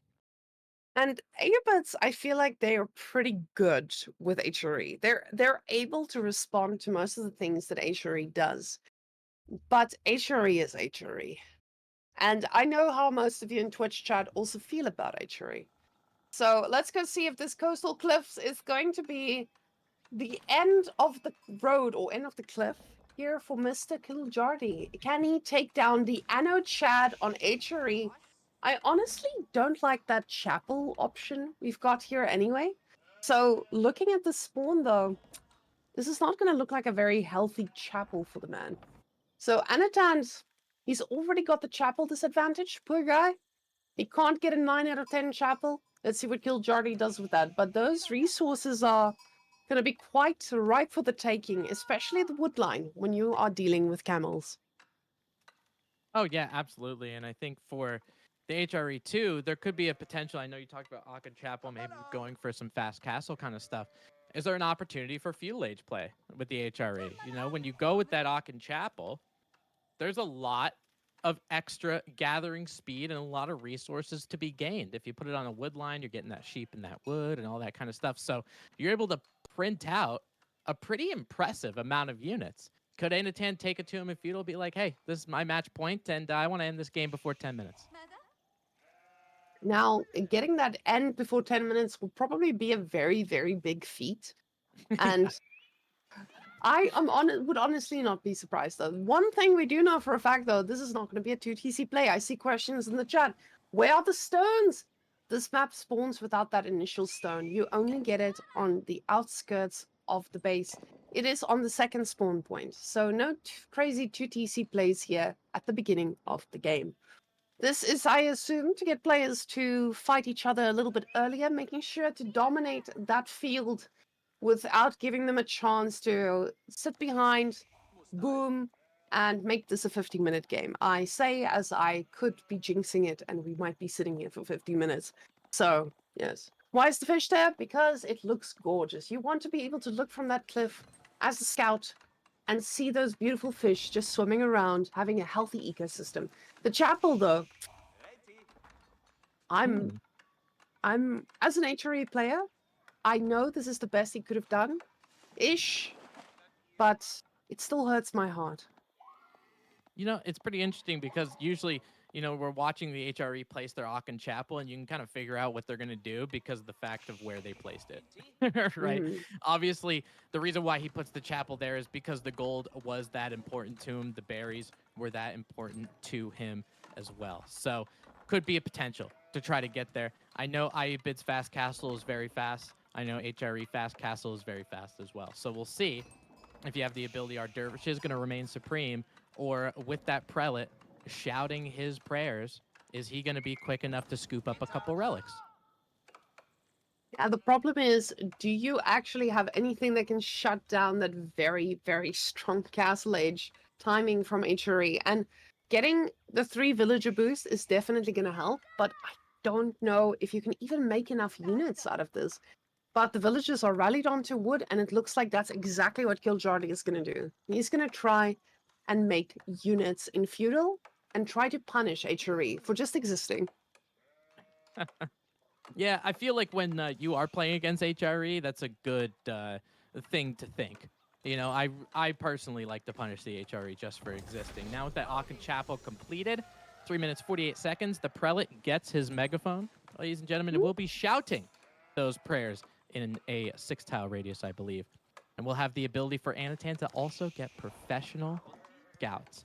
HRE professional scouts. My God, like watching these games, watching this tournament games, whether it's a tournament meta or otherwise, it just seems like every civ can get professional scouts and make it work.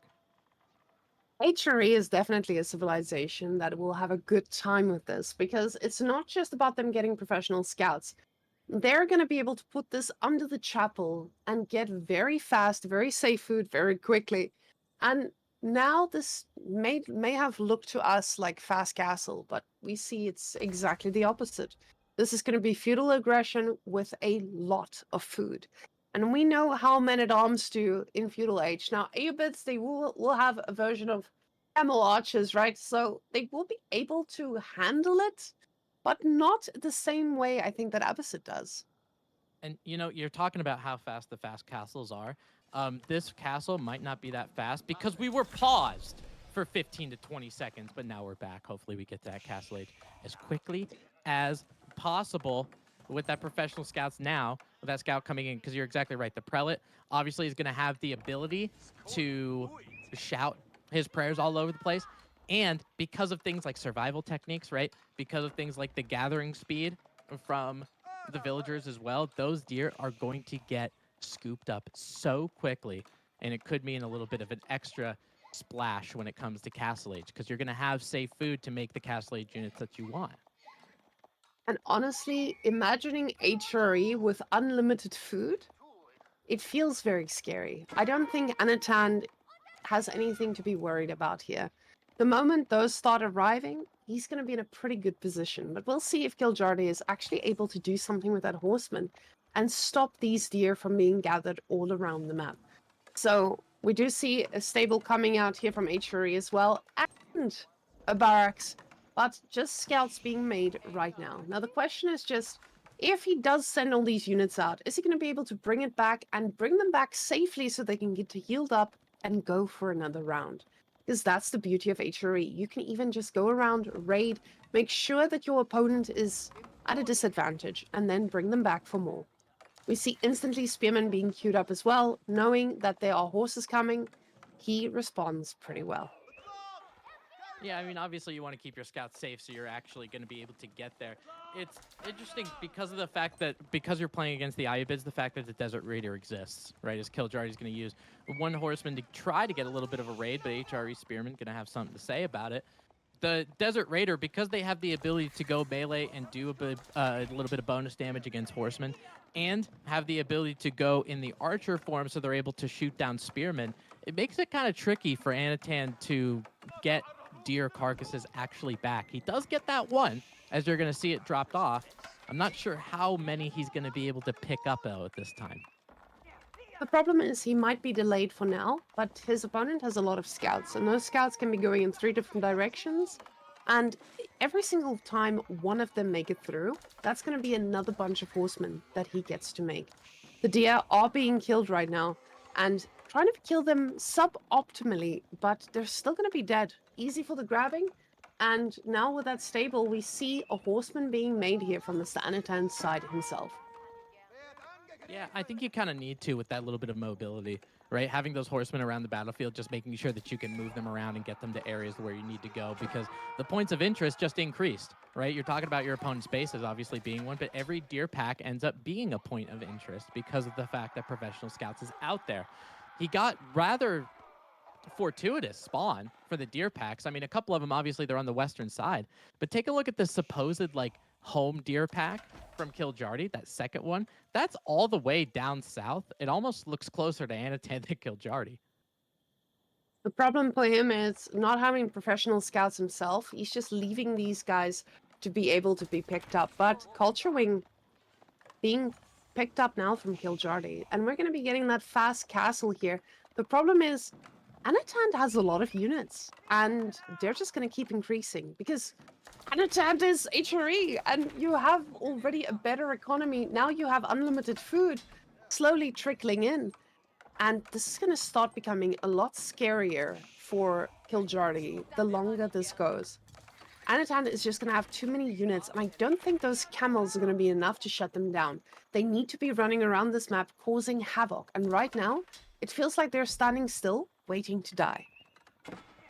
Yeah, it's pretty interesting to see what military unit Kiljardy's going to go with. I mean, he has a stable already, so you could think that Camel Lancers end up being the play, especially because Anatan has some horsemen out here too. He's got about 2 of them.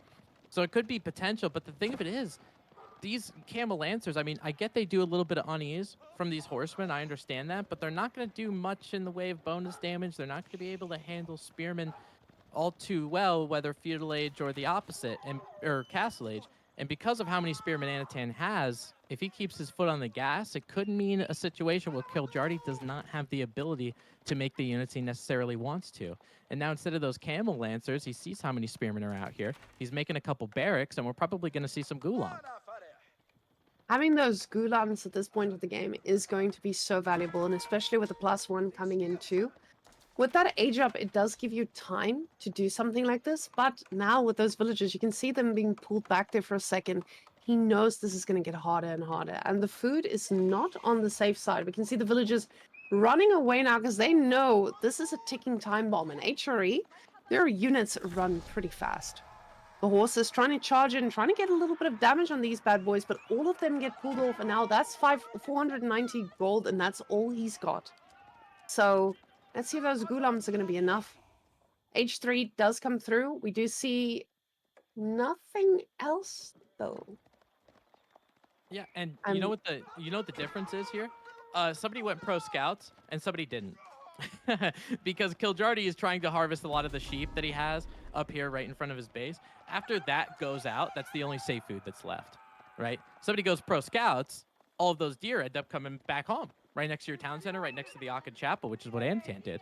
So we're seeing why it's so powerful, right? Kiljardy's trying to get gulams that cost a decent amount of food. He could have the possibility if he wants to get a camel lancer, I guess he could, but that costs a lot of food as well, and it's food that he just doesn't have. He'll get a couple of them, but I don't know if it's enough to really turn the tide, especially because by the time he actually gets some that hit the battlefield, Anatan hit the Castle Age button right in the radius of the Akan Chapel. And honestly, that chapel's rating is just going down and down, but it doesn't matter because Anatan is so far ahead that he doesn't even care about that farm transition in the late game. He's just like, I don't need it. I can just keep doing what I'm doing right now and I'll win. And just like that, these guys are now allowed to leave without even a scratch. And that was maybe the one instance where Giliardi had an option where he could possibly punish this for being so far out of base.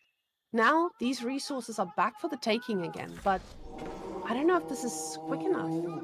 It feels like the damage was done. The idle time was created. The villagers are now pulled back onto the resources, but at what cost? We're getting another relic here being pulled back to the base, but he might not even make it because these HRE units, they are just pretty fast. Look at those archers catching up. And that's kind of the issue with making Gulams, right? Because HRE, when you hit feudal age, you just get forced march marching drills, I should say. So your foot soldiers are a little bit faster, right? You're going to be able to catch up to those dervishes who are carrying relics. You're going to be able to run away from Gulams if it's a battle you don't want to take.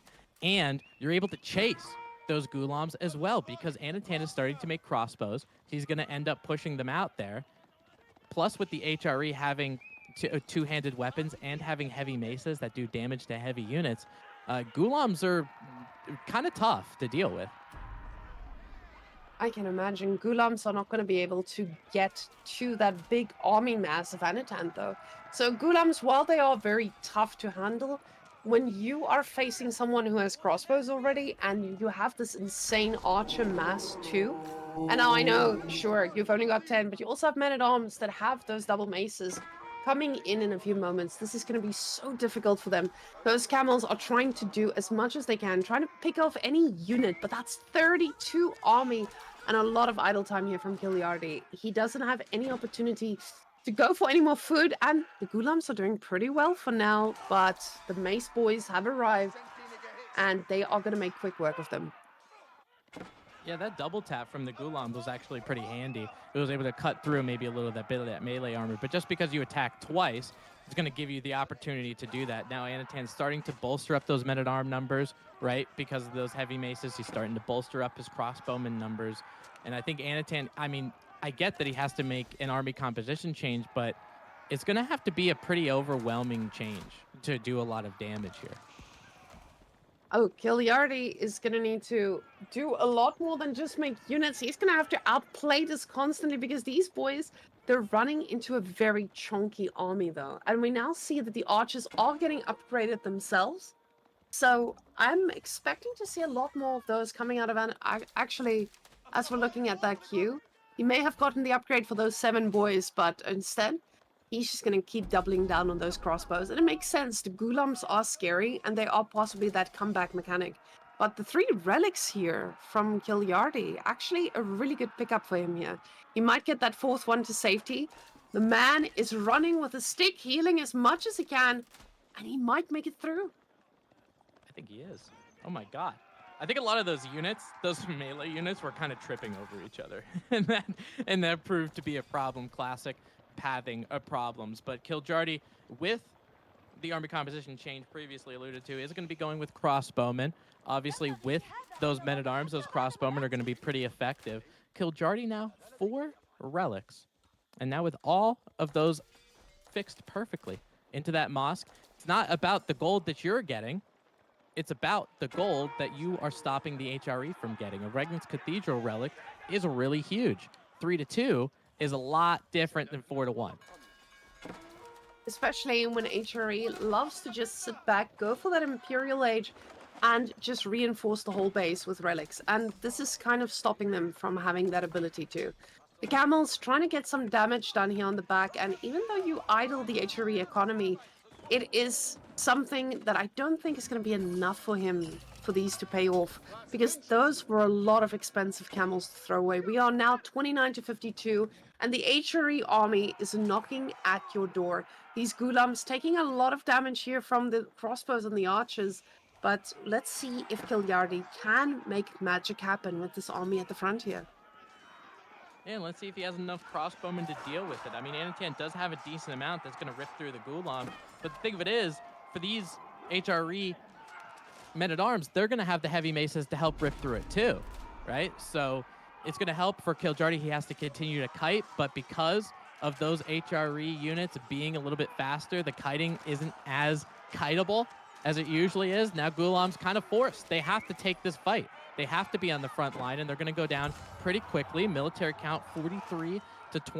Gulam's providing a little bit of chase on some of those men-at-arms, but this is not a fight that Kiljardi can run away from. He has to go back to his main town center, and HRE will chase him.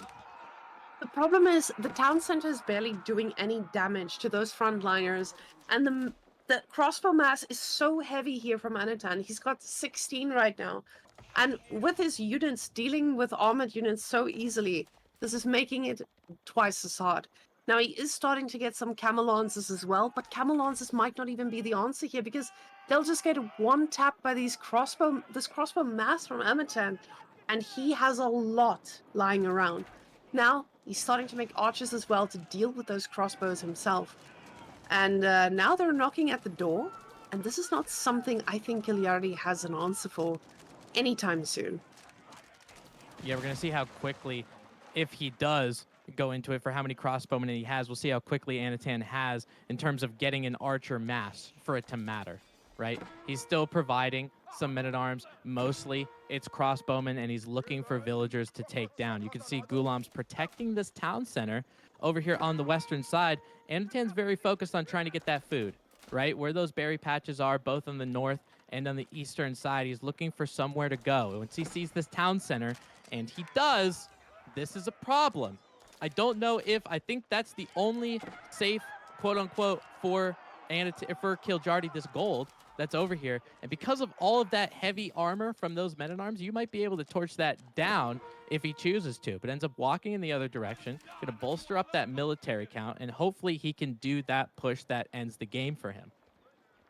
Now, this push might not be that easy, even though he is HRA, because you still are now facing an Abids with a second TC, and they do have a comparable amount of units. Now, pound for pound, like you would say, Anatan does have a better army, but you still have a TC firing at these units themselves. Kiljardi could out-micro this, and he could target fire these pretty well, but these units should be able to run out mostly. And keeping in mind, Airbids do have Manganiques. They do have that ability to build those without getting a siege workshop, and that could turn the game on its head. But we'll see if they're going to get the chance to get there. Kiljardi is just pushing all the way through now. And keeping in mind, Anatan blocked his chapel farms completely. So he won't even be able to have that beautiful transition into a wonderful base just producing unlimited units. He's going to need to think this one through and actually trade properly. Yeah, he's not going to have many of those prestigious golden Aachen fields around that just because of the Radiance Cathedral being there. Now, for the Anatan, the great thing was he was able to do some damage against that town center, and then he was just able to run away. He was able to retreat, and he was able to take good fights with minimal amount of damage. Now Anatan feels like he could take this one. Lots of crossbowmen. Phil Kirjardi, however, 28 crossbowmen to Anatan's 25, continuing to make men-at-arms on both sides and Gulams. But this front line from Anatan, because of all those crossbowmen, it went down in a hurry. Anatan's got to back up. And this has been an amazing play here from Kiljardi. Those Camel Lancers just trying to get on top of those bad boys, but when they are going down, it looks like he calls them back as well. Now Kiljardi is in the driver's seat for a second here, and Manganique is on the way. And this is that really strange opening where Anatan, I feel like he was in charge the whole time, but he misstepped there, overcommitted under that TC for a little bit too long, and he risks losing this. Luckily, he's HRE. I was going to say, don't get me wrong. I mean, because he's HRE, the eco is there, right? Look at how much food per minute he's getting. Look how much gold per minute he's getting. You can see a lot of those fields that are over there on the eastern side, and he's trying to get a scout up just to see what's going on. And it looks like for Kiljardi, he's looking for some sort of death push to try to get there. He's got a couple rams, a Manganique that's obviously rocked and ready to go to take hits on that barrack. So Anatan's going to do the best he can to try to mass up as much. And remember about Defender's advantage of the HRE. You have some of these outposts, whether they have the Springold upgrades, whether they have some of them, it looks like they're trying to. One of the Springold emplacements is starting to get researched now. Plus, with emergency repairs. So you think you have the HRE on the back foot, it ends up becoming a convincing hold for the HRE and then a counterattack. This production being in the front, though, quite the issue. A barracks went down, an archery range went down, and it looks like if he wants to save the rest of this production, he's going to have to take this fight as soon as possible, or at least take down some of those rams. He might be able to do it, but Gulams and crossbowmen are trying to protect those rams as best as he can. Anatan moving that relic into the outpost, trying to make sure he gets as much damage as he can, and actually continuing to fortify that, which means it's going to be even harder to get that relic imposed outpost down, and now it goes in there. That Springald is going to be doing so much damage in there to the point where a lot of these crossbowmen and some of these Ghulams are going to go down pretty quick. Now the problem is Anatan is pulling back his army, and problem for Giliardi, because this is the big fight that he is going to try to take. Anatan knows if he sends his units by one, he's just going to die. But if he gets that army together, he could potentially survive this and push back. Now these mangonels are extending quite a bit. Let's see what they're going to be able to hit. They are going to turn into a manganique, and they're going to be on top of the farms. These farms are set ablaze. One of these farms going down as well. But that might be very, very expensive. Anita needs to, or Kiliari needs to be ready to target fire these guys coming all the way to the front. One of the rams going down. Mangonels still able to shoot, but still on building setting. And the guys at the back don't take too much damage. They will be able to do a little bit more. And Anatant, he's struggling. He's really struggling to get this back.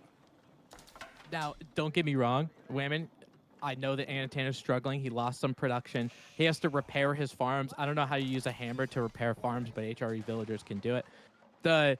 For Ayubids, if he overextended there, that was your ball game, right? I mean, he had a decent amount of Gulams that can get picked off by the crossbowmen, and then the range mass that's left there just gets eat up by the tower, by the TC. So he's going back, right? He's going back to kind of stock up a little bit. He wants to add some more siege. Maybe a couple more manganiques are going to help you. Maybe pull a villager or two and get those repaired.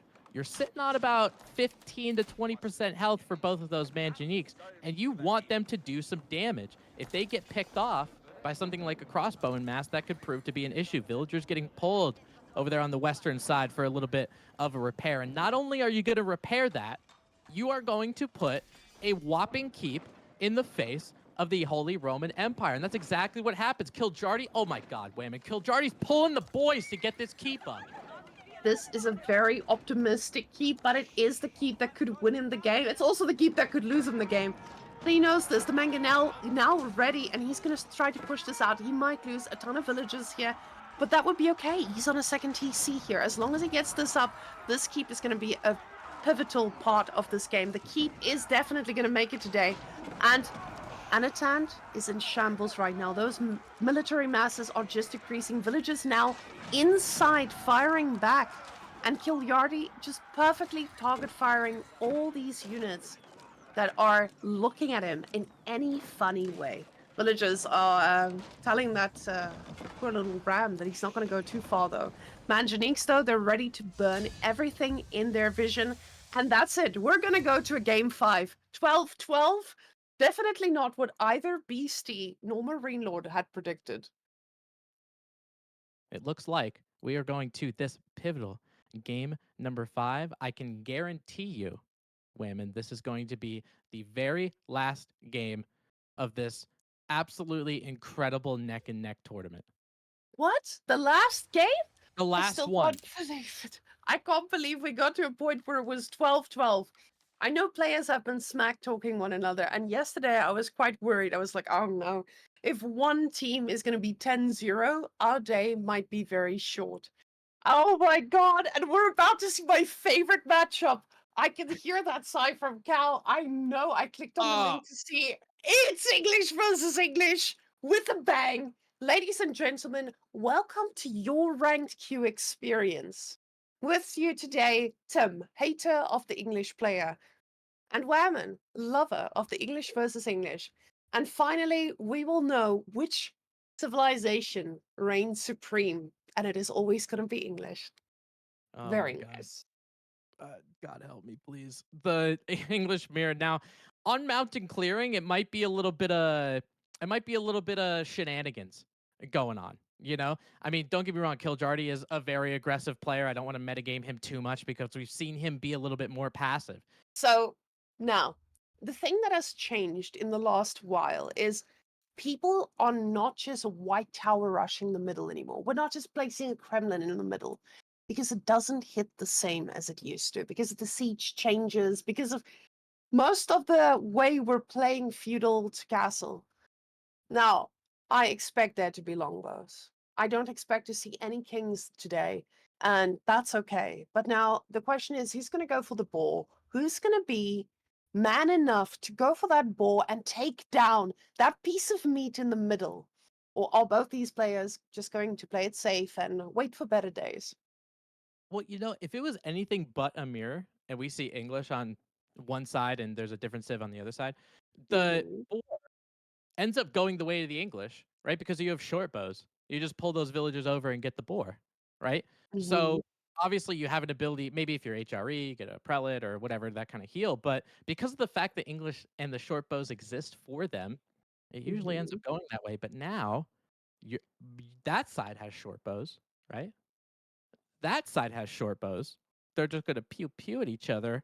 Maybe there's some kind of pork pulling shenanigans, and one ends up being a little bit more advantageous going into feudal age. Now, the question most people have in an English versus English matchup is, what am I supposed to build? And I know all of you Twitch chatters, none of you play English, you're all honorable people, but I am not.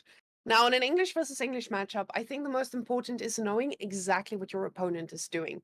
I know Beastie is a huge proponent of getting your upgrades, making sure that you outlast your opponent and just have more longbows over time. While MarineLord is a more of a skip upgrades, make more units, kill his face. So I don't know if this is gonna show exactly in this game because I don't feel like you have enough time to get those upgrades to work. But we'll see if this is gonna be one of those games where the English just goes for none on gold eventually and just makes longbows. But I honestly would love to see a little double broadaxe depending on what happens in Dark Age. So we saw in Twitch chat as well people saying the person who makes anything except for a longbow loses. Let's see if that's going to be the case. And I want to point out on this map, both these players chose English and Marlians, and both of them vetoed Marlians. They just did not want to face a Marlian shenanigan in the middle there, or playing it against English. So they were both like, hey, I'd rather do this mirror. It's fine. We'll just take it. And hopefully they made the right decision. And this is kind of the worst for me because I usually go on a diatribe about all of the English things and how I don't like them. But because they're on both sides, we're not really going to show the strength over another civilization. They both have it. It's the Spider-Man meme. Both of them are pointing at each other. And now they all have the same kind of bonuses, defensive or otherwise, in an English mirror. Game number 25, ladies and gentlemen, to decide who gets the championship and the best team in the Steel Series Forge in Steel. Now, Anatan spawning on the south side is English, Kiljardi spanning on the north. We were talking about Boar and blah, blah, blah. Nobody cares, Whamen. Nobody cares. Well, they do care about the good old meat on the side of the map. We see Anatan getting as much deer as he can in the early game to make sure that he has that lead in the food. The sheep also running all the way back to that TC. Now, on Kiliardi's side, I'm expecting to see exactly the same. We do see a little dot there on top of the deer. Both of these players definitely going to be asking themselves, what am I supposed to do? Am I supposed to go and be the person who just makes longbows and outlast? Because both of us have a backgold. Both of us have deer that is semi in front of our TC as well. Both of us make longbows that deal pretty well with things under the TC. But we know the cardinal rule, do not fight under an English TC. So we'll see how these boys rally it. Cal, could we see villagers per resource, please? There we go. Ooh. The wood is already being looked at. Anatan has pulled off of gold completely. And Gilliardi leaving those three on top of gold. Just as suspected, Beastie believes in the upgrades. Well, Anatan doesn't. I still can't believe I called that right. I thought I was going to be completely wrong here. That is wild. Well, I mean, I'm not telling you anything new by being somebody who enjoys the English player. Or the English civilization. You could see one of the things that's important if you have an enemy that's around you, around a defensive static structure like a town center, like an outpost, you get a town bell. So if you're not paying attention, the thing rings in your ear to make sure you are. And also with the ability to get some of these longbowmen out with the council hall, you're going to be able to pump out longbowmen so quickly. Obviously, your opponent is as well. but you could use that defensive stuff. I kind of agree with a little bit more of the Beastie play because you can kind of hang out and be a little bit more defensive and use those defensive advantages and be more of a counterattack spot. Whereas Anatan looks like he's going to try to do the damage immediately. And you can see now that Kilyardi has scouted exactly what's happening on Anatan's side. He sees, okay, you're not going for any upgrades. You're aging up pretty quickly. I'm going to pull one off of gold. And that's exactly what he did. He pulls one villager off of gold. He knows he's got enough for double broadaxe. And now the upgrades are just going to be responsible. He's just going to be able to make an upgrade as it goes along. Now the council hall, we see now the 7 villagers. He realizes, okay, I have been a little bit greedy, but let me just get this going. And now he's going to queue up one singular longbow and start this going. But you can see with Ananan pulling away from gold, he's able to already have 2 longbows on the field. And they're going straight for the middle. But look at that scout just providing that little bit of pressure over here. The board does get pulled. The tower puts in the middle. And now those longbows are going to look scary. But let's see what the first upgrade is that we see here from Kilyardi. And exactly that outpost being very pivotal for an English player. As most of you probably know at this point, getting a longbowman around one of those defensive structures not only rings that town bell, but also gives you network of castles, providing an increase in attack speed on those longbowmen. So if you think that longbowmen can rip through units, you try letting them shoot that much faster, and then all of a sudden all of your units are dead, especially if Kiljardi tries to work his way out of the map and get to the middle. One has an outpost there, one doesn't. And with that outpost, he's definitely going to have a lot of pressure here on the forward-facing part of the map. But he's still going to face it off against an English with the same advantage. Now, double broadaxe coming in, horticulture also being clicked up. So Kilyardi is not going to look to take this fight anytime soon. He wants to sit back, relax, and let those longbow numbers pump for themselves, because Anatan still doesn't have any upgrades. And yes, he's got a lot more longbows, but we're going to see how much this pays off. Still only 2 on gold for Kilyardi, making sure that he can get in as many longbows as possible while getting those upgrades too. Now, Anatan is looking to be the aggressor. Now, the question is, does he know that he's facing off against someone who has gone for these cheeky upgrades? Yeah, and I'm not really too sure if he is aware, but maybe if he does click the gold, if he did scout all the way in the back, it could prove to be very useful for him if he knows, hey, he's got a decent amount of gold, so maybe wheelbarrow comes out, maybe double broadaxe, all that kind of stuff. Anatan obviously not doing that, and you can see the longbowman mass as an exchange. So basically, when it comes to this area, it's almost like both of these players. I know that Anatan wants to be aggressive. You could see him push up a little bit. He shot a couple longbowman shots into the council hall, but it's like, how aggressive do you want to be? You're going up against, on both sides, you're going up against the most defensive civilization we got. So going into a base and starting to try to do something, it doesn't feel like a good idea. It doesn't. It feels very risky all around. But now with these villagers out front here, you know that he is going to use this to his advantage. Very smart move here from Anatan, just to keep him on his toes here. But now that longbow mass is starting to look quite even, Tim. And that is the power of getting double broadaxe. That's the power of getting wheelbarrow. He is now going to be in such a good position to contest this in like 2 or maybe even 3 minutes. So we'll see if Anatan starts to pivot, and it does look like he's pivoting towards gold himself. Now, this might just be to get +1 in range defense or upgrades, but Beastie is with Kilyardi, and he knows about the upgrade builder, he knows about these timings, and he knows to be careful. But Kilyardi has not been the greatest at keeping that scout alive. No, he absolutely isn't. I think he's going to run into some of those longbowmen if he's not too careful. This is, especially on a mirror, it's going to be pretty important to make sure that you know what your opponent is doing. You know, especially against English, you can kind of figure it out, obviously, from what's been going on over the first 8 minutes. They only know one singular button on their computer, and that's the longbowman button. So we see all of those come together. Now, when it comes to actually doing something, right? When it comes to actually trying to take a battle, trying to force something, it feels like it's more important to get the English out and to goad them out. And that's why I kind of like what Anatan did, even though Kiljardy has the upgrades.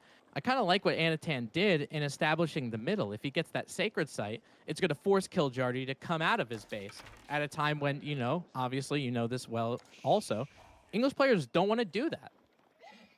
English loves to sit in their base and let the farms do the talking, but in this case, you just want the longbows to get inspired and then do the talking. Because with these guys all the way out here, there's no way that these longbows are going to get their own inspiration. Now, Kiliardi knows what's going on as well. He sees that he's got 4 in gold. The upgrades are going to be kicking in, with both of these players getting +1 attack. And the longbow masses are looking pretty similar. Now, the network of castles could be making a major difference here, but neither of the players have this active right now. Yeah, I mean it's the difference, right? If you take a fight, and both these players obviously know about network of castles, but if you take a fight without network of castles, you're doomed. If the opponent actually does, you're doomed. So it's going to be difficult for them if the Kiljardy wants to get out there, right? He's going to have to kind of crawl up and kind of outpost his way kind of up there. Anatan's starting to get a little cheeky. He's got 30 longbowmen, so now he feels like it might be his time to strike. He does use his scout very effectively with the longbowman to try to do something. And the longbowman range, for how far that range is, the network of castles actually didn't get triggered there, Whamen. Now, this is actually quite surprising considering that they were that close to the TC, but we see now with that second archery range being plopped down, Kiljardy is going to be able to sustain this a little bit harder, I believe. Now, keeping in mind that Anatan is on that boar, he's getting all that free food. It forces Kiljardy to go and try to pivot. He's also trying to farm transition behind this, but now that scout of Kiljardy is about to go down. And this is a major pickup because in English, without a scout, is very, very tough to keep alive. And you see all those villagers getting pulled to try and put a tower a little bit more forward just so he knows exactly what's going on. Because now, when these guys arrive, this is going to be so, so hard. And you can see all these longbows are inspired by those network of castles. They just need to know which way to run when the pushing happens. Yeah, and that's what you got to do. You got to creep out a little bit. You got to make sure that tower is right there to protect you. But one very important thing, as Kiljardy finds where those villagers are from Anatan, a little bit of wood idle time might mean not as many longbowmen. So you might not be able to handle the big longbowman mass, but if you're able to take down those villagers and create some idle time, that is huge. The wood lines out of both of these English players, because they spawn a little bit too far away, it gives them a time where they could kill some villagers and create some idle time, and that's exactly what happens. And wood being the most important resource for these English players because of how many longbowmen are actually out there. Now Kiljardy's smelling a little blood in the water, ladies and gentlemen, and there is an outpost that is going to try to shoot at the longbowman, but then, in typical English fashion, Whamen, he backs up back to his base. There could be a counterattack, though. We see there in the north, there's about to be a blue blob moving into the wood line of Kiljardy as well. And he might get that counter damage that he so badly desires.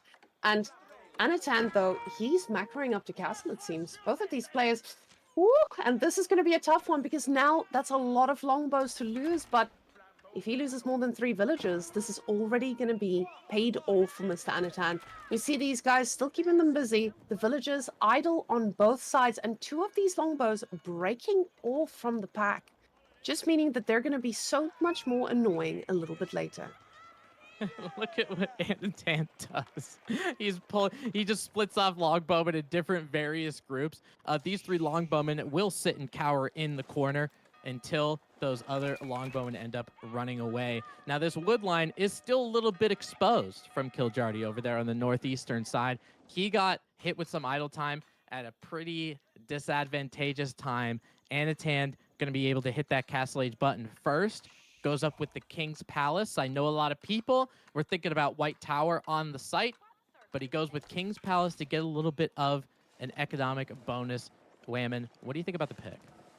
I think this is the way to outlast English. If you're going to get your King's Palace, you're going to be able to outlast him and do better for longer. And this is exactly what he wants to do. He realizes I can just not be greedy. and try to make the best out of this. And that's exactly what he's going to do with this. I feel like when you're going for the white tower, you risk losing quite a bit. And that's exactly what he didn't want to happen. Now, behind this, Kiljardy might be going for his own Castle Age the moment he gets the ping. But the problem is, the moment those longbows get upgraded, they are going to be so fierce. Luckily for Kiljardy, he's kept making these longbows. And if Anatan did go for the white tower, he'd be able to make units that longbows just don't deal that well with. Now, Kiljardy realizes, and he's actually decided he's just going to go for it. That's Wow. actually a really interesting point, Whamen, with the White Tower, because I was thinking about more so for map control, trying to get the sacred site, all that kind of stuff. But the fact that like the White Tower can just pop out a mangonel or something and deal with these longbows, that could have been crazy. You know, I get it, Castle Age mangonels aren't as good as they used to be, but still, now Kiljardy is going to try to be offensive as well. He's going to put some villagers back on gold to try to get to Castle Age to kind of even the score. But the longbowman count 55 to 39, this could be a problem for Anatan, or at least he's going to get rid of some of that map control that he had with that tower in the center. And that tower in the center, oh, this is such a difficult position to be in. You do not want to push in against upgraded longbows. You know that you are okay. You probably have more longbows because you did not commit that much. These longbows are going to try to get this tower down as well. The ram should be doing the work perfectly fine and causing a little bit more idle time at the back there. Now, Kiljardy is not far behind this. You see a lot of villagers there at the back trying to get enough gold for the age up. And he's most likely going to get his own King's Palace as well, just to try and stay on par. And just like we call it, the King's Palace has been dropped down. He wants to make sure he's got enough gold so he can instantly get those upgrades for the longbows, because he knows he's got the numbers, he knows he's caused the idle times, but he knows that Anatan has built a few more villages than him. So now with the King's Palace coming in for both of them, this is going to be quite even, and it's again just going to be a battle of the longbows.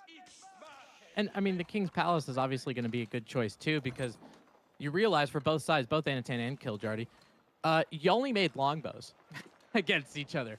And you're not really going to be able to push a base with a bunch of ranged units. So we're going to see if Anatan does have the ability to do it, because he's getting at that opportune timing. You can see that blue blob go over on the eastern side. Lots of longbowmen trying to find that King's Palace, and it looks like it will. I'm not sure how many villagers go down in the making of this. Let's see if he can get it up. 13 villagers. It looks like he will. And Anatan might be forced to back up, even though he has the tech superiority, right, in the veteran status, and he does have those blacksmith upgrades, but it's just too much defense for English. Now, That King's Palace, that network of castles is going to prove to be a problem. you would just won't overcommit with this. And Kiljardy knows, okay, I've done a lot of damage to those longbows, but if I wait for this veterancy, I will have a better chance. And that's why he pulled back there for a second. He's also getting his +2 ranged attack, but Anatan already has this. He's got defense, he's got attack. He's just going to come out ahead in this. And Anatan right now looking like he's going to reign supreme here. He's trying to get that network of castles upgrade, but it is just not proccing on the longbows. That is very surprising. Yeah, I think it takes a little bit of time because it's got to be in range, right? And you can see that the longbowmen for Kiljardy, they didn't necessarily, the outposts that were there didn't necessarily pick up those longbowmen, so you didn't get that aura. And that's going to be a big problem. No network castles, obviously no-go. It looks like a ram will be over there. That first ram that was not taken down previously will be trying to take down a second outpost from Anatan. And honestly, even though, wow, it does get saved with all those longbowmen, that outpost is really important in keeping the middle of the map in your control. Now, my question is just, did Anatan do enough damage here? And honestly, on paper, he did. He did great. He caused a lot of idle time. He picked up a lot of longbows. But now the question is just, how do they pivot out of this? Is there a way for Kiljardy to actually get out ahead here? You do not want to fight against Network of Castles with this amount of upgrades as a disadvantage. Now, we do see level 2 horticulture coming in there for Anatan as well. So those farms are going to be pumping out a lot more. And you can see with those longbows that are inspired with the Network of Castles, he's trying to get a little bit of damage done. These longbows are standing ready though, and neither of these players are taking a risk of attacking into the TC. Yeah, I mean, he might be able to hit that council hall a couple thousand times and maybe it'll go down, but instead targets the longbowman again, one with network of castles and one without. The Fox, Anatan, longbowmen start to pull out palings, and I don't see any horseback units that will end up getting hit by any of those. So just a couple accidental sticks, and we'll be able to pick them back up and move along. Good fight for Kiljardy, though. Military count 59 to 48 in favor of him. Anatan does have the sacred site, though. That was the first thing he did. He got the monastery. He ended up getting one right in there to make sure Kiljardy is on a clock. But Kiljardy is going to stop this longbowman garbage and start to get a mangonel. Anatan's going to safely follow. Now, with these mangonels, it's going to be all about who can move their units the best because every hit will cause a trade favorably into another line. We can see Kiljardy still being sneaky with those backdoor longbows, constantly sneaking into the base. But Anatan's had enough. He's putting a wall down. He says, I have forgotten until now, but I will not anymore. But more longbows are going into position, trying to sneak into the back of that wood line to equal out that villager lead. Yeah, and actually, Anatan going for a little bit of a different bowmanship. You can see he is queuing a crossbowman. I don't know if that is accidental or if he depends on or wanting to go into that. I would imagine he probably doesn't. More about the mangoes, right? He's got a second mango in the queue. Both of them do, and they'll be able to get there. The thing of it is, with those mangonels, if I remember correctly, Whamen, you'll have to correct me if I'm wrong. They get network of castles too. Now, Tim, I am not a dirty sieger. I believe so. But I will wait for the pros to correct me in the chat because that sounds disgusting. I know with spring ult, we used to encourage them to be machine gun spring ults, and they were glorious. But now this mangonel is very far forward. Longbows have really good range, so this is very risky. He does get a pretty decent shot off there, even just a little bit of damage. And we see those backdoor longbows doing work as well. They just ran into the wall. Okay, the work was short-lived. Villager just finished it up. And that mangonel causing a little bit of pressure, but allowing Kiljardy to get that forward tower up. And this is going to be an expensive lesson to learn. Yeah, getting that tower up is really going to solve a lot of problems here. As you can see, you have a couple glowing mangonels on the south. The north, you do not have them. Now, they happen to be glowing. Mangonel's got to move back up just a little bit. Villagers will be able to get a little bit of repair so that mango shot doesn't end up doing anything.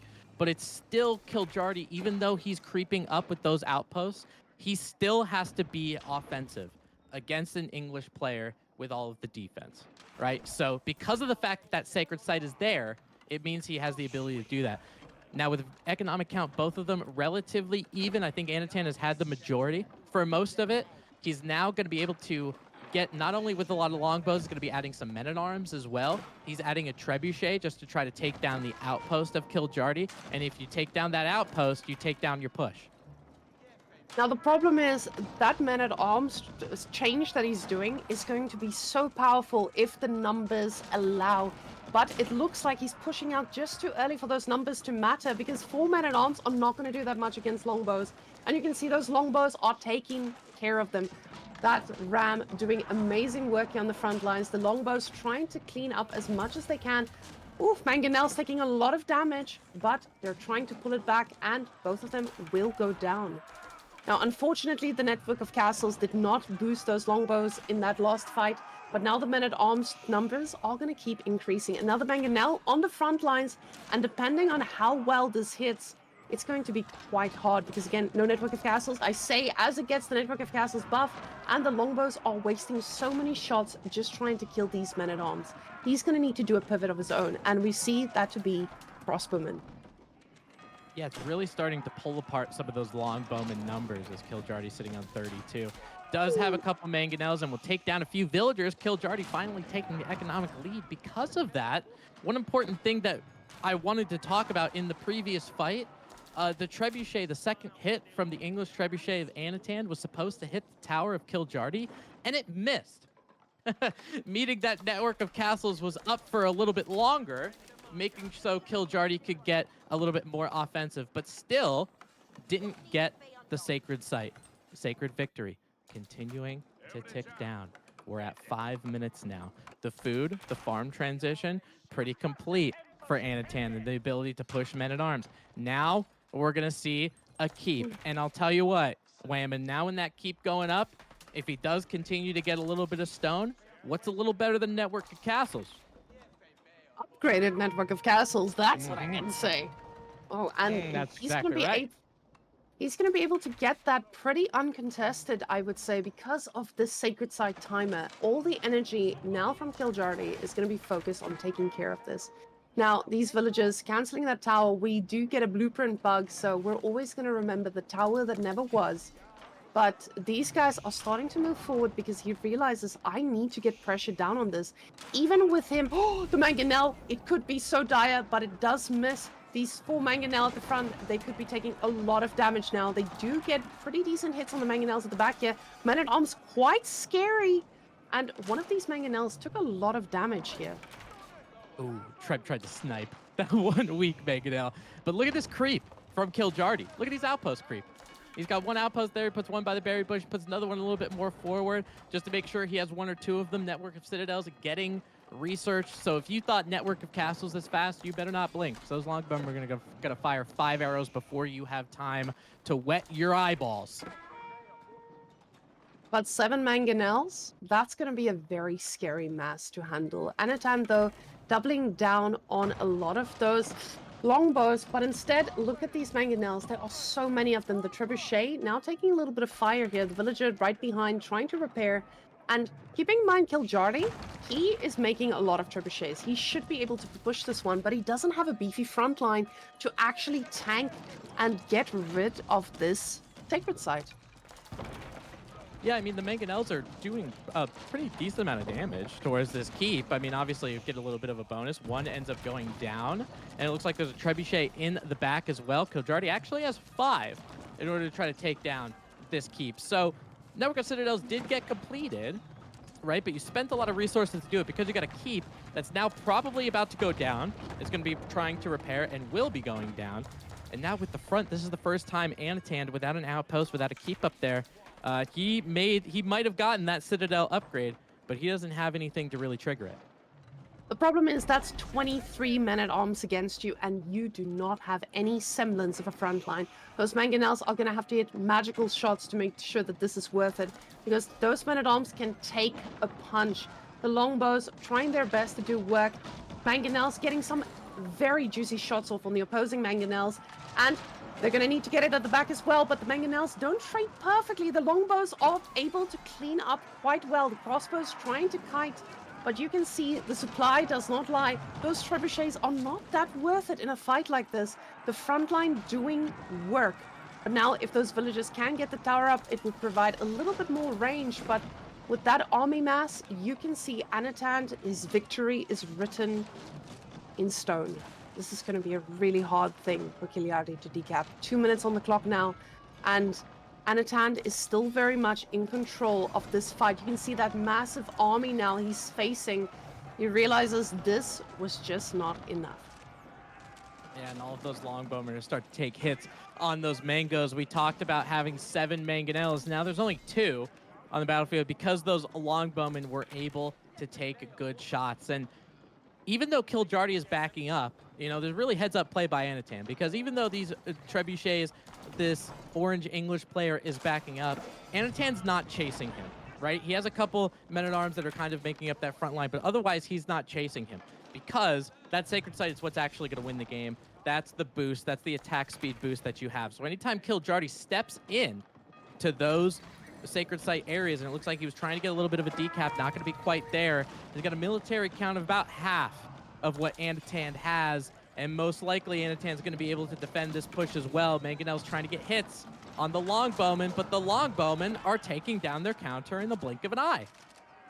Yeah, there's just no way for him to stop this now. I wouldn't be surprised if he pulled the boys to try and end this, but Kiljardy, he knows where he's at. He knows there's 1 minute left. These mangonels are really scary on the front lines. There's horsemen in the mix now. We've got men-at-arms finally. Oh, no. I looked at the wrong side. There's just horsemen. And these horsemen are not going to be enough. You just don't have the numbers to deal with this. The horsemen are going to be able to go on top of Kiljardy's. And this fight, it's already been decided.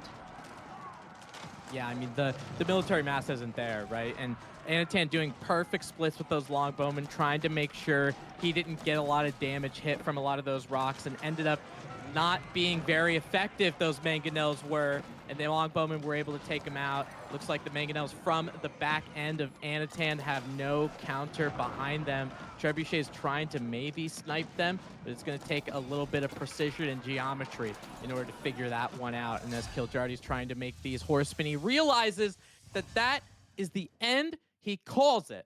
Game 25 going to Anatan. The series going to MarineLord. That was incredible. To have a final, the final game reach this pivotal point, and to have it on mountain clearing with double English. This is the true spirit of Age of Empires. And honestly, the overcommitment on trebuchets definitely played a part here. It's a very hard place to pivot from. And you can see they tried their best. It was fantastic. Gagliardi, who's never won a series against Anatan, took 2 games in this best of 5. Absolutely amazing performance. But Anatan, he's probably feeling pretty good about this one.